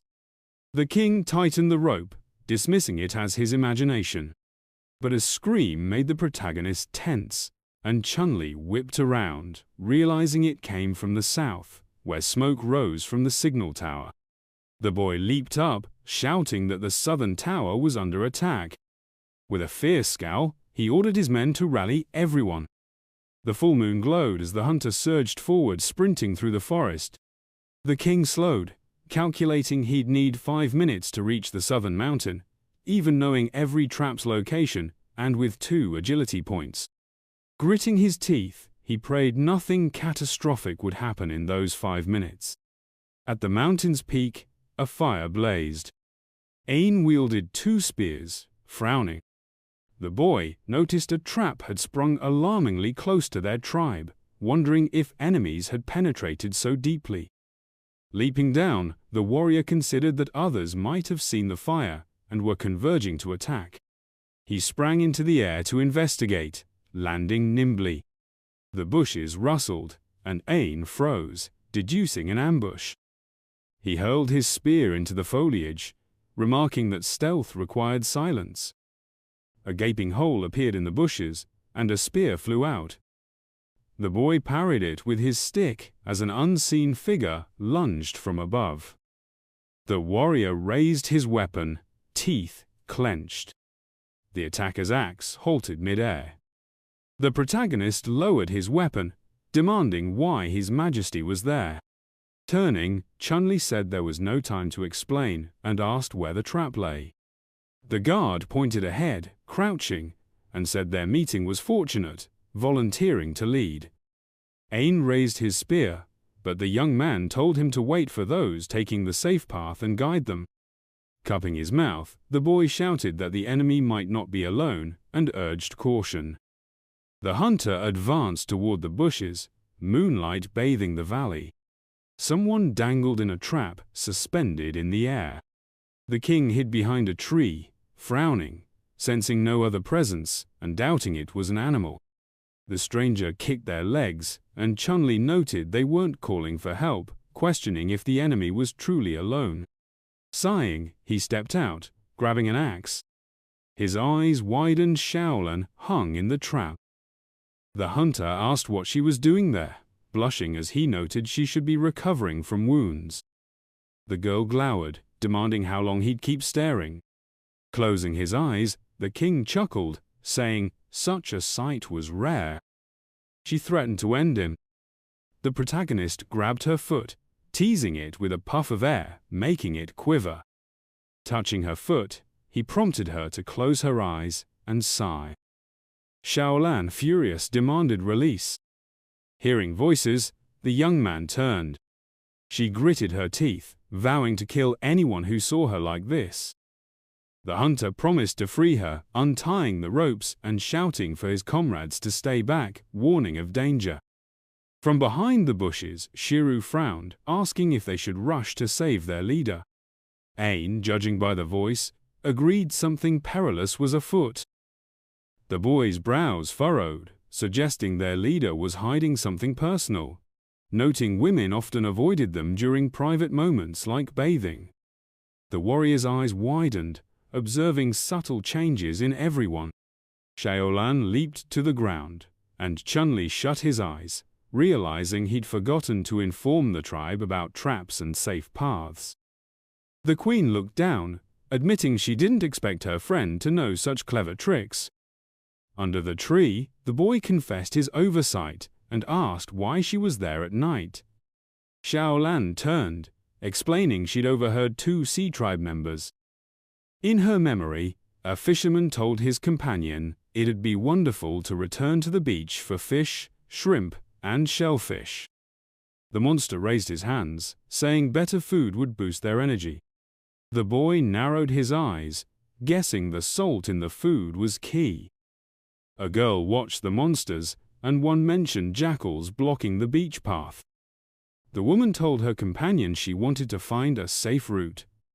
The hunter, by the bushes, noted no jackals were there 5 days ago, suspecting some sea tribe members had slipped out recently. Xiaolan asked if they should be executed, but the king smiled, saying that wasn't his plan. Frowning, he admitted he'd overlooked a security flaw and suggested organizing patrols. Chen Li raised a hand, noting they needed to clear the beach path and establish a camp. Confidently, he said fishing was secondary to securing dodo birds, their eggs, and a salt industry. Looking at Xiaolan, he promised to handle the jackals.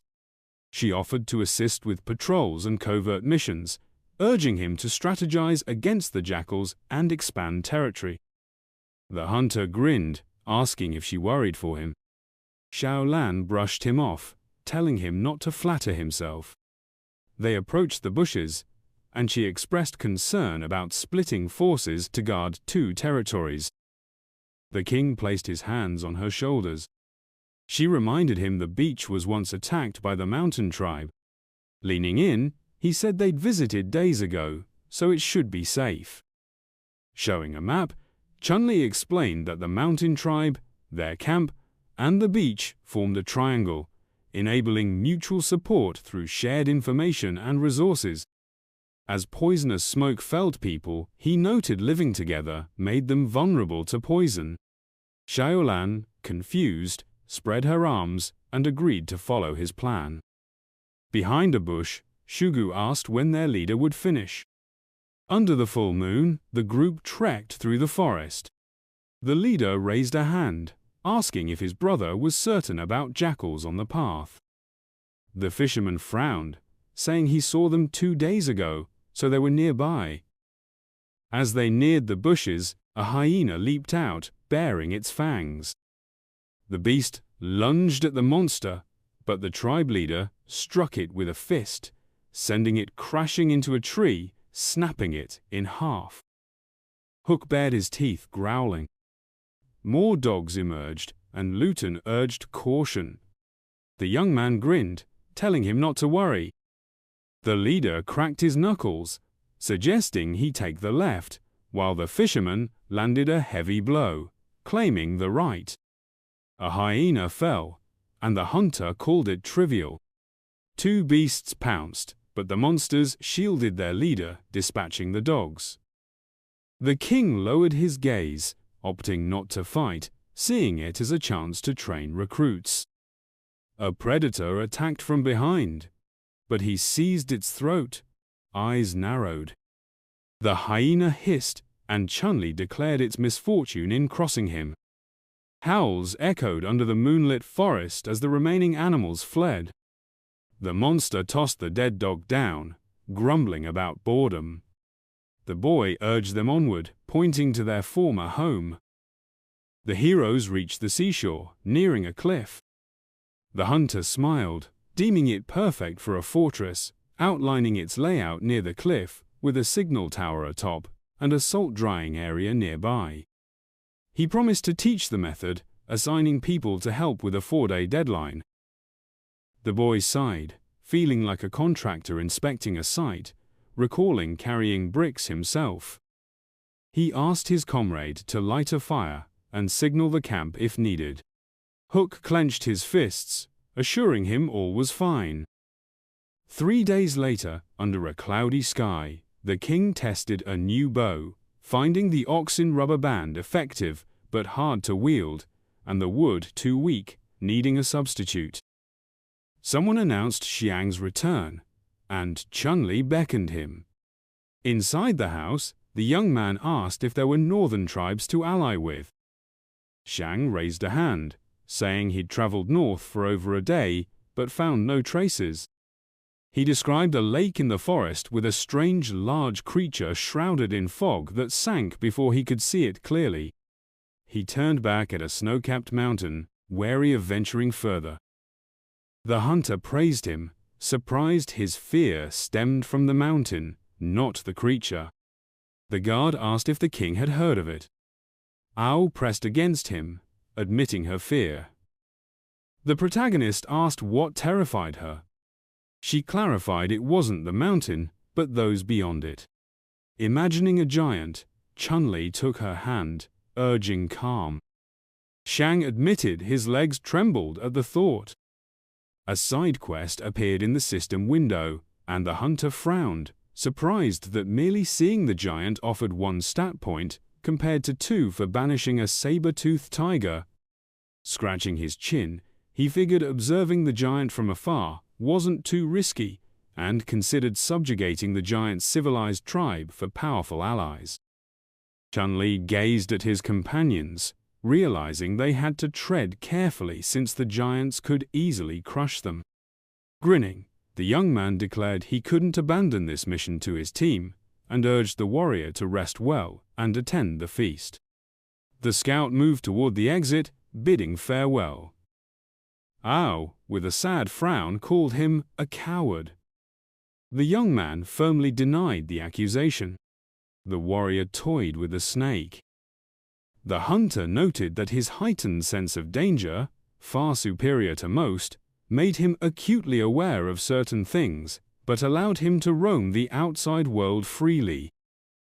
The girl averted her eyes when the king inquired about the wedding preparations. The woman turned to him, stating the arrangements were nearly complete. Casting a sharp glance, the hero requested gear for 4 people, explaining he planned to take someone on a lengthy journey. The wild man asked about the risks.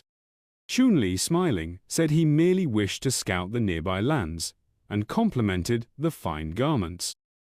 All remarked that his words were inspiring, especially since leather was now a valuable resource. The girl asked when His Highness would depart. Heading for the door, the young man announced they'd leave the day after the wedding and banquet.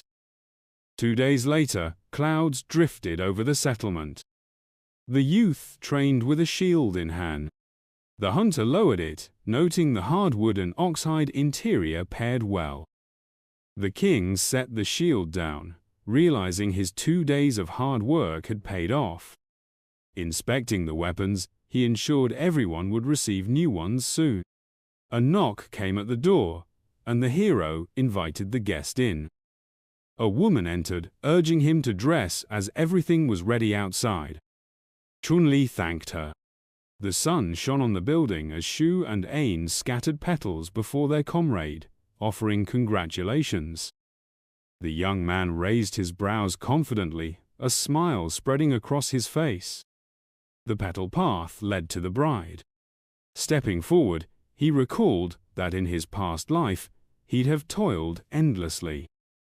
The tribe smiled at him. The hunter realized he now had loyal followers. Xiaowan clasped her hands before her. The king approached her, feeling this was almost dreamlike. Taking her hand, he sensed a true connection to this world. Looking at the joyful woman, he proclaimed that in his absence, the newcomer tribe would be under her leadership. The crowd cheered, raising fists as Chen Li named her his wife. The heroes exchanged glances, and the tribe urged the newlyweds, to kiss. They drew closer. Shanling teared up, and the wild girl closed her eyes, admitting the scene was deeply moving. That evening, a fire burned outside as tribesmen wished their leader good night. The young man closed his eyes, pleased everything went smoothly. He frowned when Ain mentioned the queen awaited him in the palace. The hunter grinned slyly, picturing his wife wielding a whip, eager to express her love. The king gasped and yelled as he was struck. Spreading his arms, the hero hoped this would be thrilling. Chen Li opened the door, announcing his return to his wife. Xiaoan sat on the throne, her expression fierce, as if flames surrounded her. The young man wondered if she truly meant to harm him. She scowled, giving him a chance to explain himself. Narrowing his eyes, he asked what she meant. She brandished her whip, telling him not to play dumb. The hunter reminded her it was their wedding night and pleaded for gentleness. The queen lowered her weapon. The king regretted giving it to her. She looked away, asking if he really planned to leave right after the ceremony. Chen Li smiled, admitting he'd been scared, then adjusted his cloak, clarifying her misunderstanding. Placing a hand on her shoulder, he promised to explain everything. By the fire, Xiaoan asked if he truly aimed to persuade the giants to join their fight against the mountain tribe. The young man confirmed, adding he'd take 3 tribesmen for safety.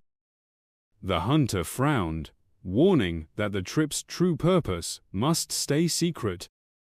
The king looked down, noting his friend's fear of giants. Raising her brows, the girl asked why she couldn't join. He replied that one of them had to stay with the tribe. Drawing a weapon, he said she had more pressing duties.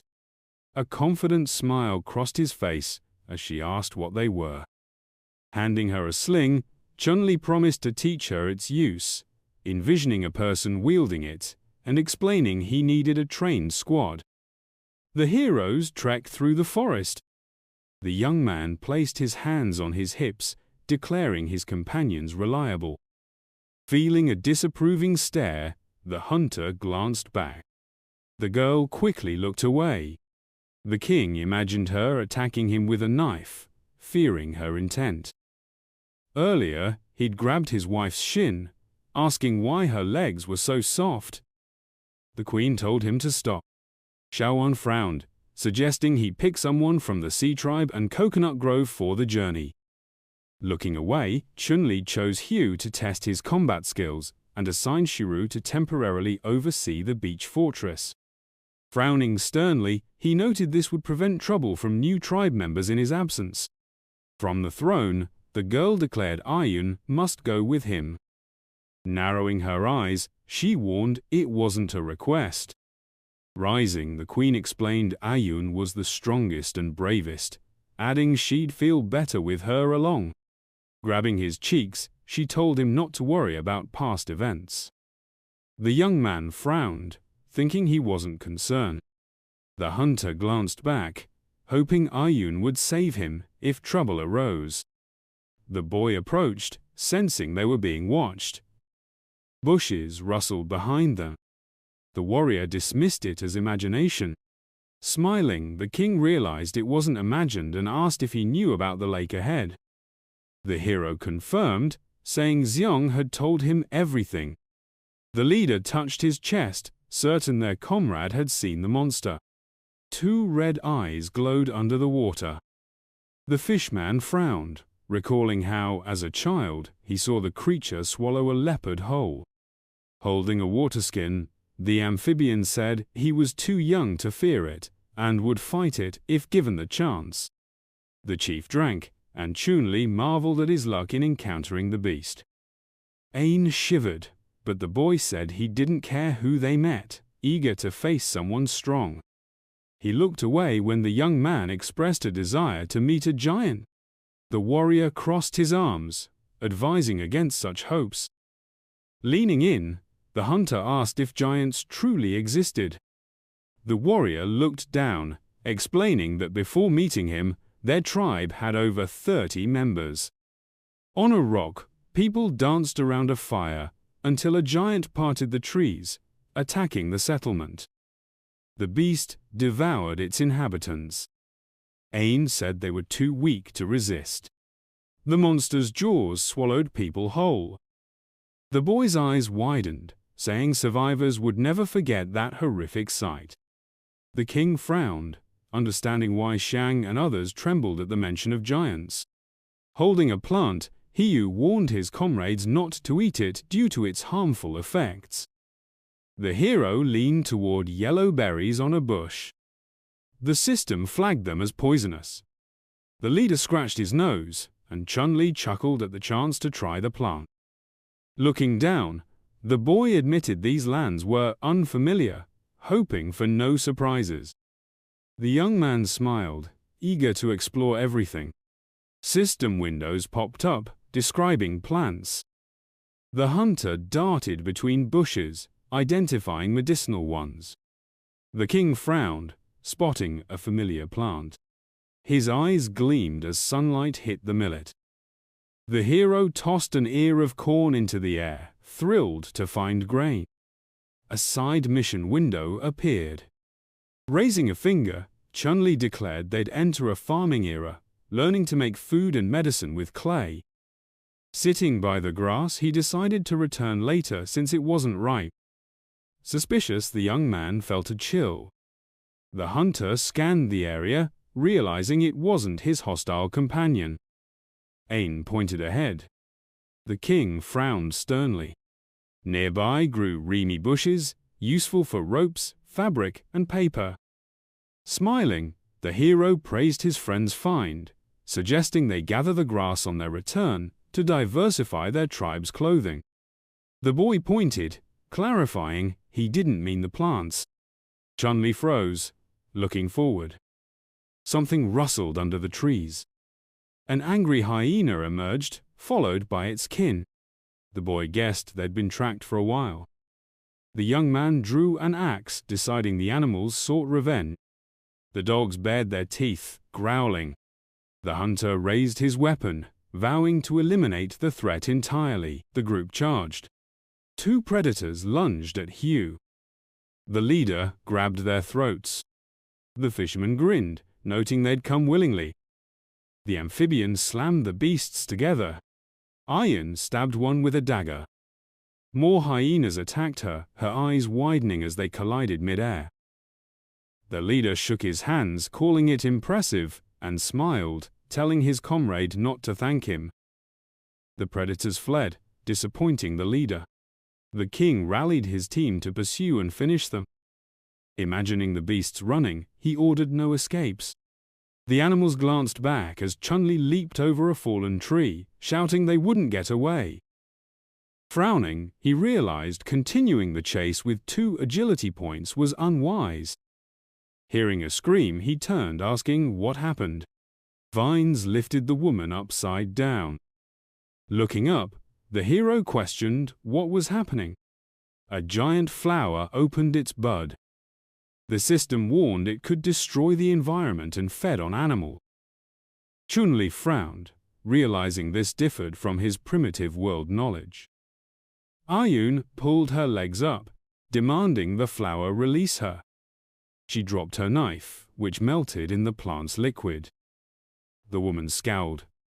The boy gaped in shock. He and Ain hid behind trees. The young man asked why they weren't saving her. The boy looked down, saying it wasn't unwillingness. Vines ensnared the heroes, and the warrior shouted they were trapped. A vine grabbed the hunter's leg. The king sliced it with his axe, rushing forward, vowing to save his comrades. The monster sent vines at him. Chen Li stopped, trembling. Ayun closed her eyes, urging him to flee. The flower swallowed her. Vines blocked Chen's path. He cut them, ordering the enemy to vanish. Hyenas appeared behind, and he resolved to save at least Hugh and Ayun. The beasts approached, bearing fangs. The leader threw water skins, knocking them down. The fisherman raised a hand, warning him to stay back.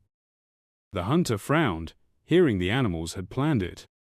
Fighting off hyenas, he shouted for his comrade to escape while they distracted them. Cutting more vines, the king noted their slowness, guessing the predators used speed to lure them. The flower aimed more vines. The hero hid his hands, realizing the dead trees should have tipped him off.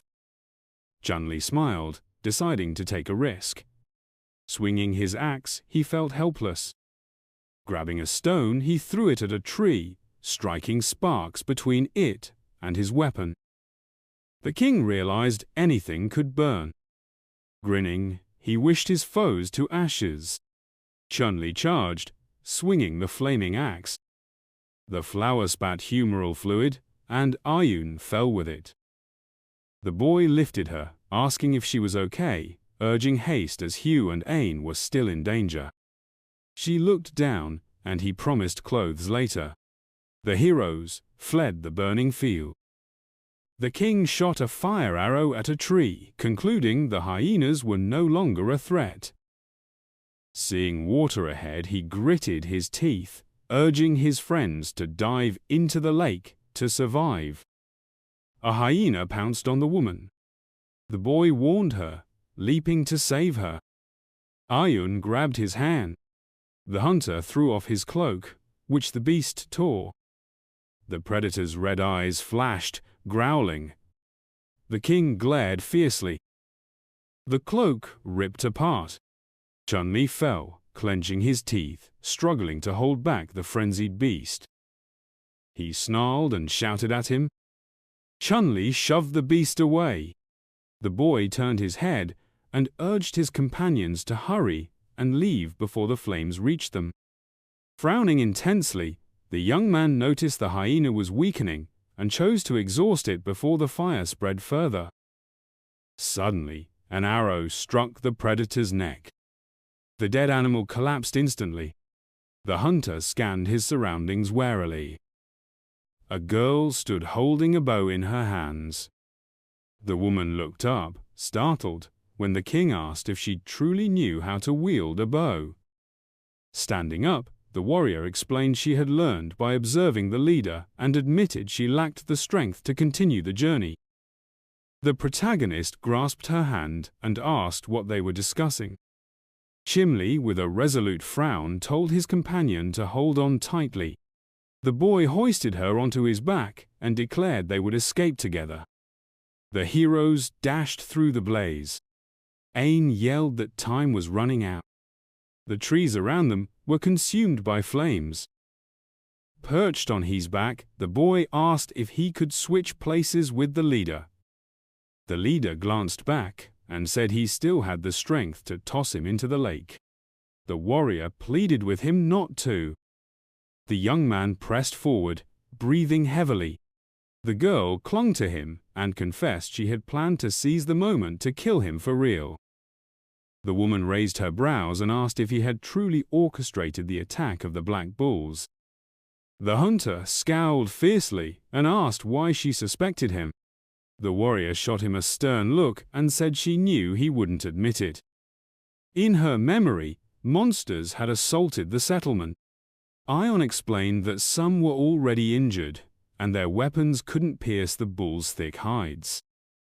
The tribesmen charged into battle. The girl remarked that their fierce fight against the bulls only deepened her suspicions.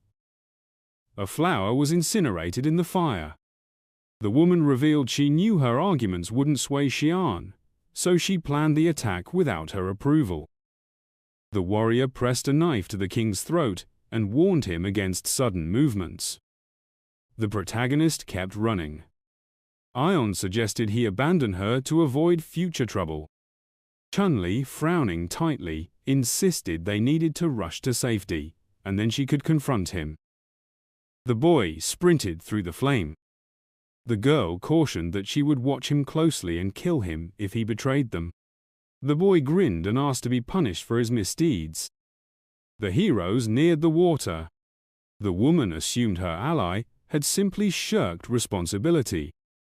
A splash broke the water's surface. He emerged, relieved they were safe. Standing in the water, the leader concluded they had reached safety just in time. Squinting, the hunter noticed that 2 of the 4 were unable to move and realized they should abandon the plan to find the giant.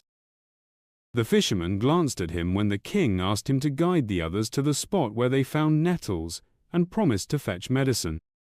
The sun rose over the mountains. Ain applied salve to his leg. The boy lifted it and said he felt no pain anymore. The protagonist urged him to take a break while they gathered herbs. Chen Li started slicing the plants, marveling at the potent medicinal qualities of the local flora. The leader clenched his jaw and inquired about the odd scent in the air. Raising his hand, Hevu questioned why there was a hyena-like odor and suggested it might be lingering on his skin from a recent skirmish with them. The man peered into the shrubs, skeptical of the explanation. Suddenly, the young man's eyes widened in astonishment. There, nestled in the grass, were tiny cubs. The hunter lifted one gently and deduced that the animals weren't there for vengeance, but to guard their young. A system prompt appeared beside him, and the king was startled to see it triggered a new side quest. The protagonist gazed fondly at the cub and accepted the mission. The group ventured deeper into the forest, carrying bundles of nettles on their backs, when a thunderous roar echoed. The team froze, confused by the sound. Chen Li glanced downward, muttering that their luck couldn't be that bad. A massive bear had left claw marks on a nearby tree and now emerged into the clearing. Ain's mouth dropped in terror as he shouted that they were in deep trouble. The beast roared, its jaws wide open. The young man slung the nettles off his back, realizing the creature was about to charge, and they couldn't outrun it with 2 injured comrades. The young man tossed the herbs aside and declared he'd distract the beast so his companions could take a safer route home. His friends protested, but the hunter turned back and told them not to waste words. The bear reared up on its hind legs. The king stated they had only 1 shot and urged his allies to follow his plan.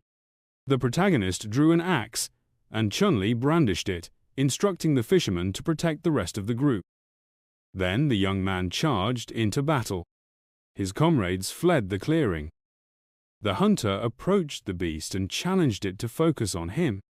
Leaping forward, he raised the axe above his head. The man-eating bear glowered, swatting the warrior back with a powerful paw. The chieftain glanced back and called out to his friend. Ha turned and insisted they had to aid him.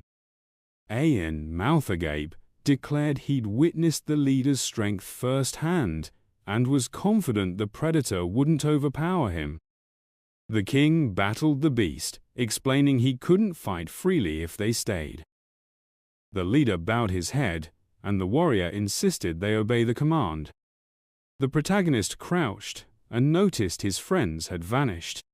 Chen Li gripped his axe, noting the beast's attention was fixed on him. The monster rose on its hind legs again. The young man propped himself on one knee, then stood, determined to keep the creature distracted. The hunter peeked from behind a tree, beckoning the beast with a gesture and shouting for its attention. The bear swung its paw, and at that moment, the others slipped away into the forest. A mark of a devastating blow appeared above the trees as the predator charged. Halting, the king decided his friend was likely safe by now and resolved to end the threat. 2 red eyes glinted in the bushes nearby. The protagonist turned tensely. A massive leopard lunged at him, but Chen Li dodged at the last second. He glanced aside, calling for the enemy to reveal itself. The beast stepped forward, and the young man recognized it as an old acquaintance, noting its intelligent gaze and the scar beneath its left eye. At that instant, the bear burst from the trees. The king realized he was trapped, flanked by wild animals on both sides. The protagonist concluded his strength wouldn't suffice and debated using Pangu's power. Chen Li grimaced, knowing it would drain him for a long time, and pondered how long he'd be unconscious. He narrowed his eyes, realizing that even if he survived, the mountain tribes might seize the opportunity. The leopard's eyes gleamed, and the bears advanced, lunging at their prey simultaneously. The youth ducked, asking if they truly meant to attack someone defenseless. A system window popped up, warning that the user was in peril and activating emergency escape mode. A white mist enveloped the hunter's body. The king leaped high, causing the animals to crash into each other.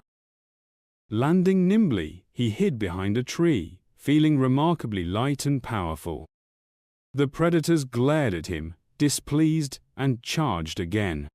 Chen Li taunted, asking if they still wanted to finish him. The young man bolted, warning the beasts not to push their luck. He headed toward the snowy mountains. A red system window appeared, cautioning that the escape mode's effect was temporary.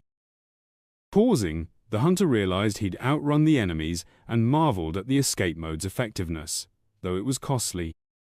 The king looked ahead, noticing he'd reached the mountains without realizing it.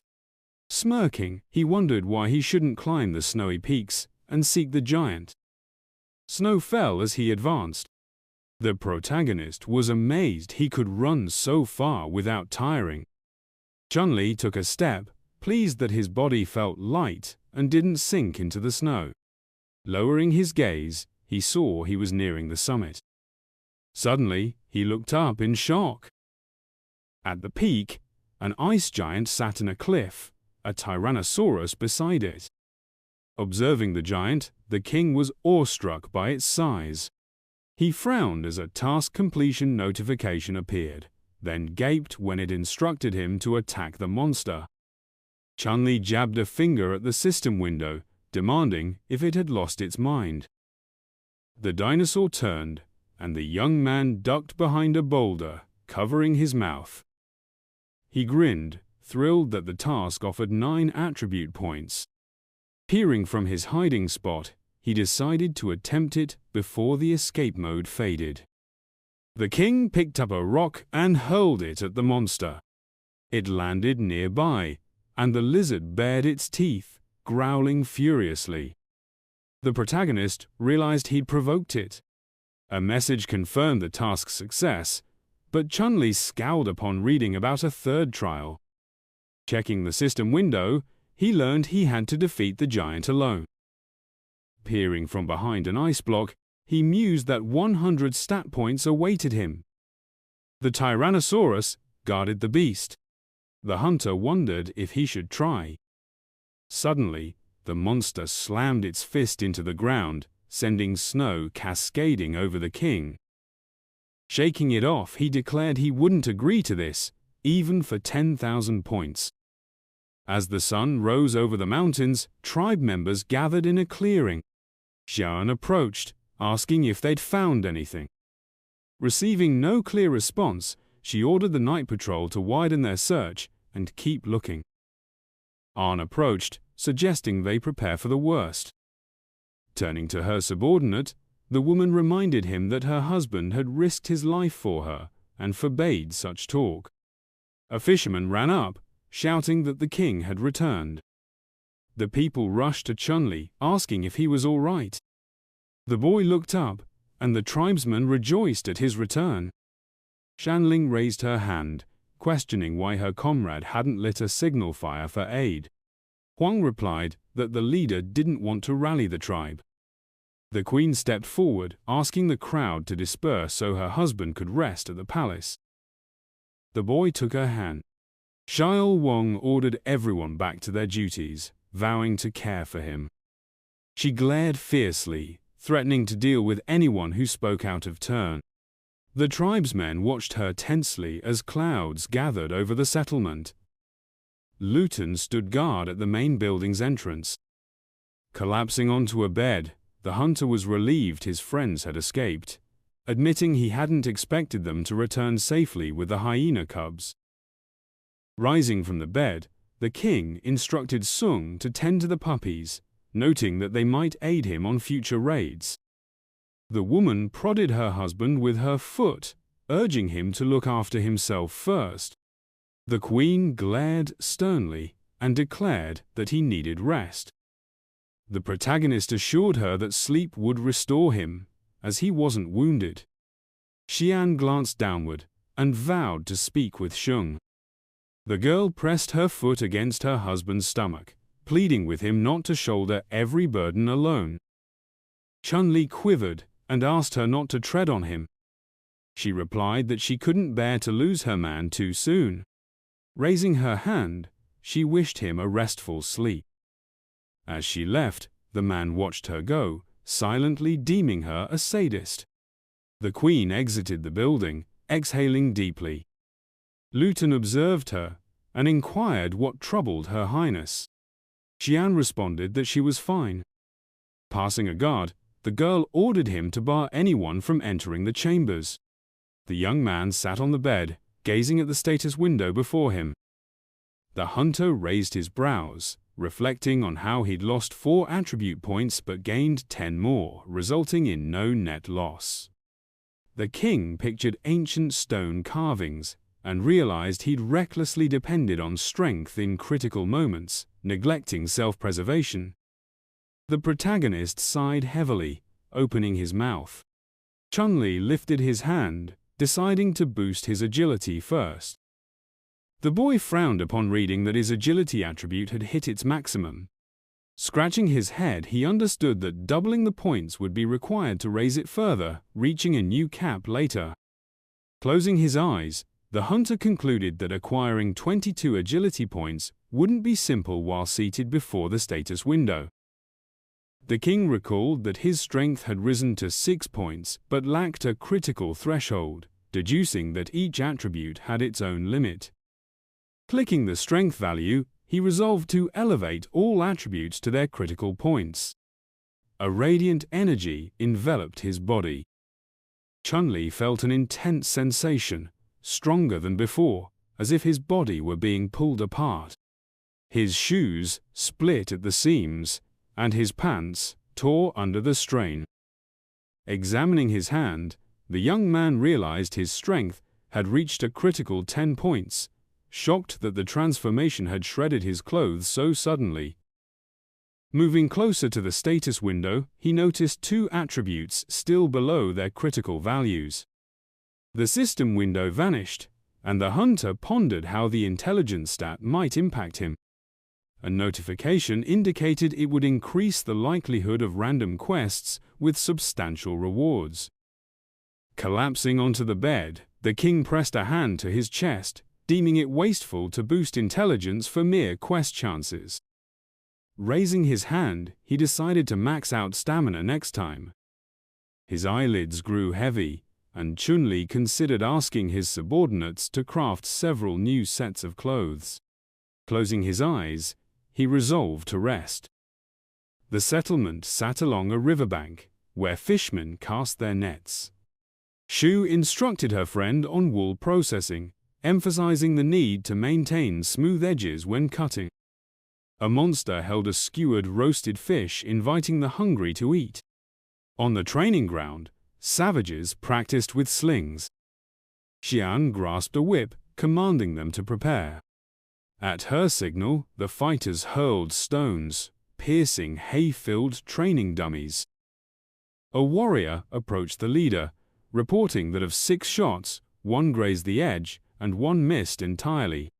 The young man grinned, calling it a strong start. The hunter rested a hand on his belt, remarking that their efforts looked promising. The girl struck his chest, questioning why he wasn't resting. Standing among the savages, the king replied that he needed to oversee his people's activities. The woman glanced down, noticing his new pants. The queen tugged at them, asking if her husband was unfaithful. Alarmed, clasping his hands, the king denied it, explaining that his enhanced abilities had caused the change. His wife declared she'd trust him one final time. Xian turned to her subordinate, noting that a team of throwers had been assembled, but would need time to become battle-ready. patrolman stood atop a hill. The girl remarked that the mobile post could be entrusted to Offen. The protagonist approached from behind, asking about Ain and Ion's condition. The woman lowered her gaze, explaining that the boy refused healing to avoid burdening the tribe. A warrior sat in a lotus position near the southern signal tower, with Ao standing nearby. The queen assured that she was watching over him, so there was no cause for concern. The fighter practiced archery, and Xian admitted her worry stemmed from anxiety. Ion fired an arrow, striking the dummy. The girl felt she'd been too harsh due to her unease, as several arrows hit the dummy's lower section. She explains that her subordinate was struggling. Chen Li placed a hand on her shoulder, advising her to treat Ion kinder, as she cared deeply and took on much for her. His wife bowed her head. The boy smiled, saying it was time to regain his strength. Turning to the queen, he announced he'd soon head north to gather valuable millet grains. Approaching the house, the hunter decided to tinker with inventions, having little else to do. Aen meditated on the mountain. 4 days later, the king sat on his house's floor, exhaling in relief. Holding a stone, he remarked that he was nearly finished. Numbers appeared on a tablet.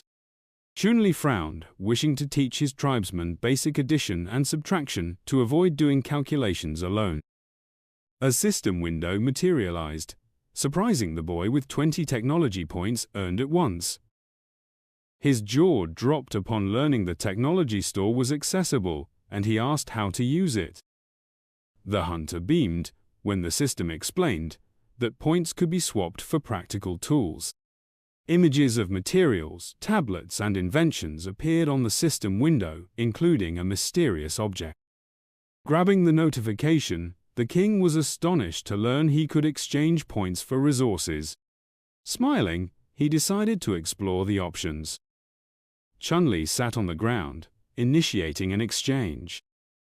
A notification confirmed he traded 30 points for a large iron cauldron, leaving 70 points. Delighted, he held the cauldron, deeming it a wise choice. He asked someone if they thought he'd squandered 30 points on a pot, chuckling and wagging his finger, saying they didn't understand. He envisioned cooking, noting the cauldron's use for boiling and evaporating salt, and its iron construction made it potential armor if worn on the back. Imagining a warrior, he thought it could serve as a shield if strapped to the forearm, with a critical ability to kill when activated. Ain entered, pausing in confusion. The king, in an odd pose as if dancing with the cauldron, blushed and claimed he was communing with gods and spirits, which Ain wouldn't understand. He nodded in agreement. The sun blazed over the valley. The protagonist sat in a shallow pit, watching a fire he'd lit. He concluded he'd achieved his goal of digging a ground furnace to boil water, earning 10 more technology points, which surprised him. In the past, he'd admired a professor and gained knowledge he never expected to apply. The water boiled, signaling he could add food. Opting for fish soup, he tossed fish into the cauldron, laughing as he stirred. Hu peered over his shoulder, astonished.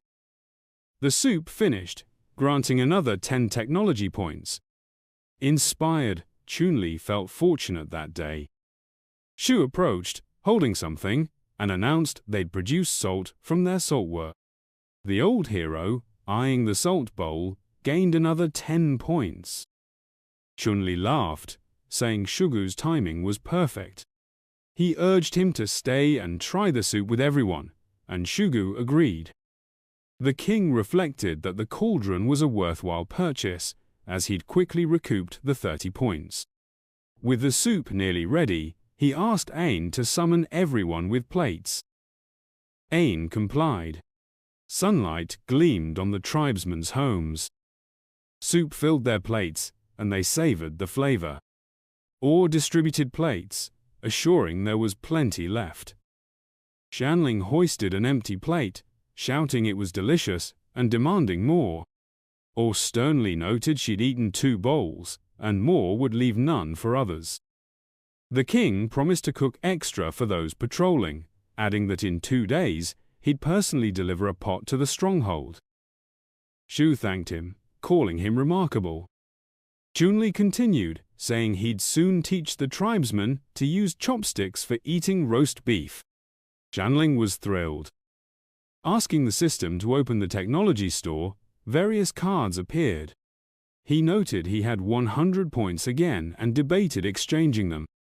Since he could teach his tribesmen basic math and farming himself, he deemed spending points on those skills unnecessary. Thinking of farming, he recalled needing precious seeds. A voice called from behind often ran up, reporting that a northern trap had sprung, with no human activity nearby. She assumed the prey was alive and asked what to do. The queen interjected, saying not to trouble the king with minor matters and to kill the prey. Startled, often agreed. Xian turned to the king, scolding him for not spending time with her lately and for trying to handle everything himself. He cleared his throat awkwardly, then placed his hands on her shoulders, declaring that he would stand by her side forever. However, he added, they needed to talk about their home, as he had obtained something new and planned to make some changes. She nodded quietly, and he kissed her gently on the lips. Offing, startled, covered her eyes with her hands in dismay. Xiaowan, feeling sheepish, stood by as the king asked Offing to wait for him, promising to accompany her. To himself, he mused that if the prey was still alive, he might be able to tame it. Turning to Xiaowan, he said he was relying on her. Blushing, she asked him to hurry back. He mentioned that the nettles Ain had brought were already depleted, and he needed to gather more. The protagonist reflected silently that collecting the valuable millet was the top priority. The sun blazed brightly as the king and his servants approached the trap. Offing pointed out the direction. Nearing the pit, she announced that the animal was inside. The protagonist peered in, taken aback, and asked what was happening. His tribesmen also looked into the pit. Offing explained that she had just pulled with all her might and assumed the creature had exhausted its strength. A wounded animal sat in the pit. He remarked that they had encountered another hyena, likely there to confront them. Chen Li pondered this as Xiang informed the king that this hyena resembled a mother pig, showing signs of nursing. The king inquired how he knew this, and Xiang replied that he was highly attuned to milk. Offing nervously adjusted her clothing at this, and Xiong clarified that he meant the scent of milk. Junie considered that the hyena might be the mother of the cubs they had found. He ordered his men to lift her out, despite the risks. He Yu accepted the command. Groans echoed as Havu and Shiru completed the task. Shiru concluded that the hyena was frail and posed no threat. Chen Li instructed Sheng to try to save her and provide food. Surprised by the order, Sheng asked if they hadn't already taken in small jackals. The protagonist turned to his subordinate, asking about their condition. The servant replied that he believed the jackals disliked the meat he offered, and they were growing weaker. He was struggling to find suitable food for them. The king nodded, saying he suspected as much. Lifting the hyena, he continued that raising cubs was no easy task, and they had nearly lost them. He ordered that the hyena be secured, fed meat, and allowed to nurse the cubs. Upon their return, Xiang urged them to follow him, and they agreed. Xiang assured them of his reliability. Chen Li hoped that staying in the wolf's den wouldn't lead to trouble. He directed Offing to set traps, and the others to head north with him. She accepted the command. The sun still hung high as the king harvested corn ears. He felt relieved for arriving in time, knowing a few days' delay would have ruined the crop. Then he thought there was still time before heading back to gather more medicinal herbs. As the sun began to set, they started their return. The tribesmen halted when a roar sounded from behind the trees. The king found it familiar, and the tribe's leader ordered everyone to take cover in the bushes, suspecting a bear. Chen Li was startled by its speed. The roar drew closer. Huddled in the bushes, they peered out cautiously. Huang asked if they should abandon their load. The king refused, explaining they would wait for the bear to leave before continuing. Chen Li asked why Huang had raised his posture, and he replied that the king wouldn't understand. He explained that this stance allowed a quick escape in danger to save oneself. Chen Li smirked. "Huh?" asked the leader if this was the same bear that had chased him before. The leader said he'd know when he saw it. Then the servant asked if bears liked nettles. Irritated, the protagonist snapped that they didn't.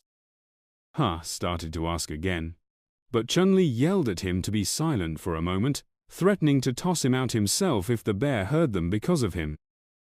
The servant countered that the king's loud shout had likely drawn the bear's attention. Sugu cursed, warning that the beast was approaching. The bear roared loudly, charging through the forest, then collapsed from exhaustion. The onlookers whispered, asking if it was injured. Hansa suggested it was a perfect chance to seize the prey and asked if the king agreed, but the king was perplexed. Suddenly, shouts echoed from a distance, calling to one another to come quickly, urging pursuit and insisting the bear not escape. The bear bolted away. The tribesmen cautioned each other to stay vigilant, suspecting someone was hunting the bear. The king was astonished. From the forest, members of a rival tribe chased the bear, spurring each other on and insisting it couldn't have gone far. Chen Li mulled this over. Huang asked where the mountain tribe people were coming from. The protagonist cursed, leaping from the bushes to attack, shouting that it was time for vengeance, eye for an eye. Chen Li only managed to utter his name in frustration.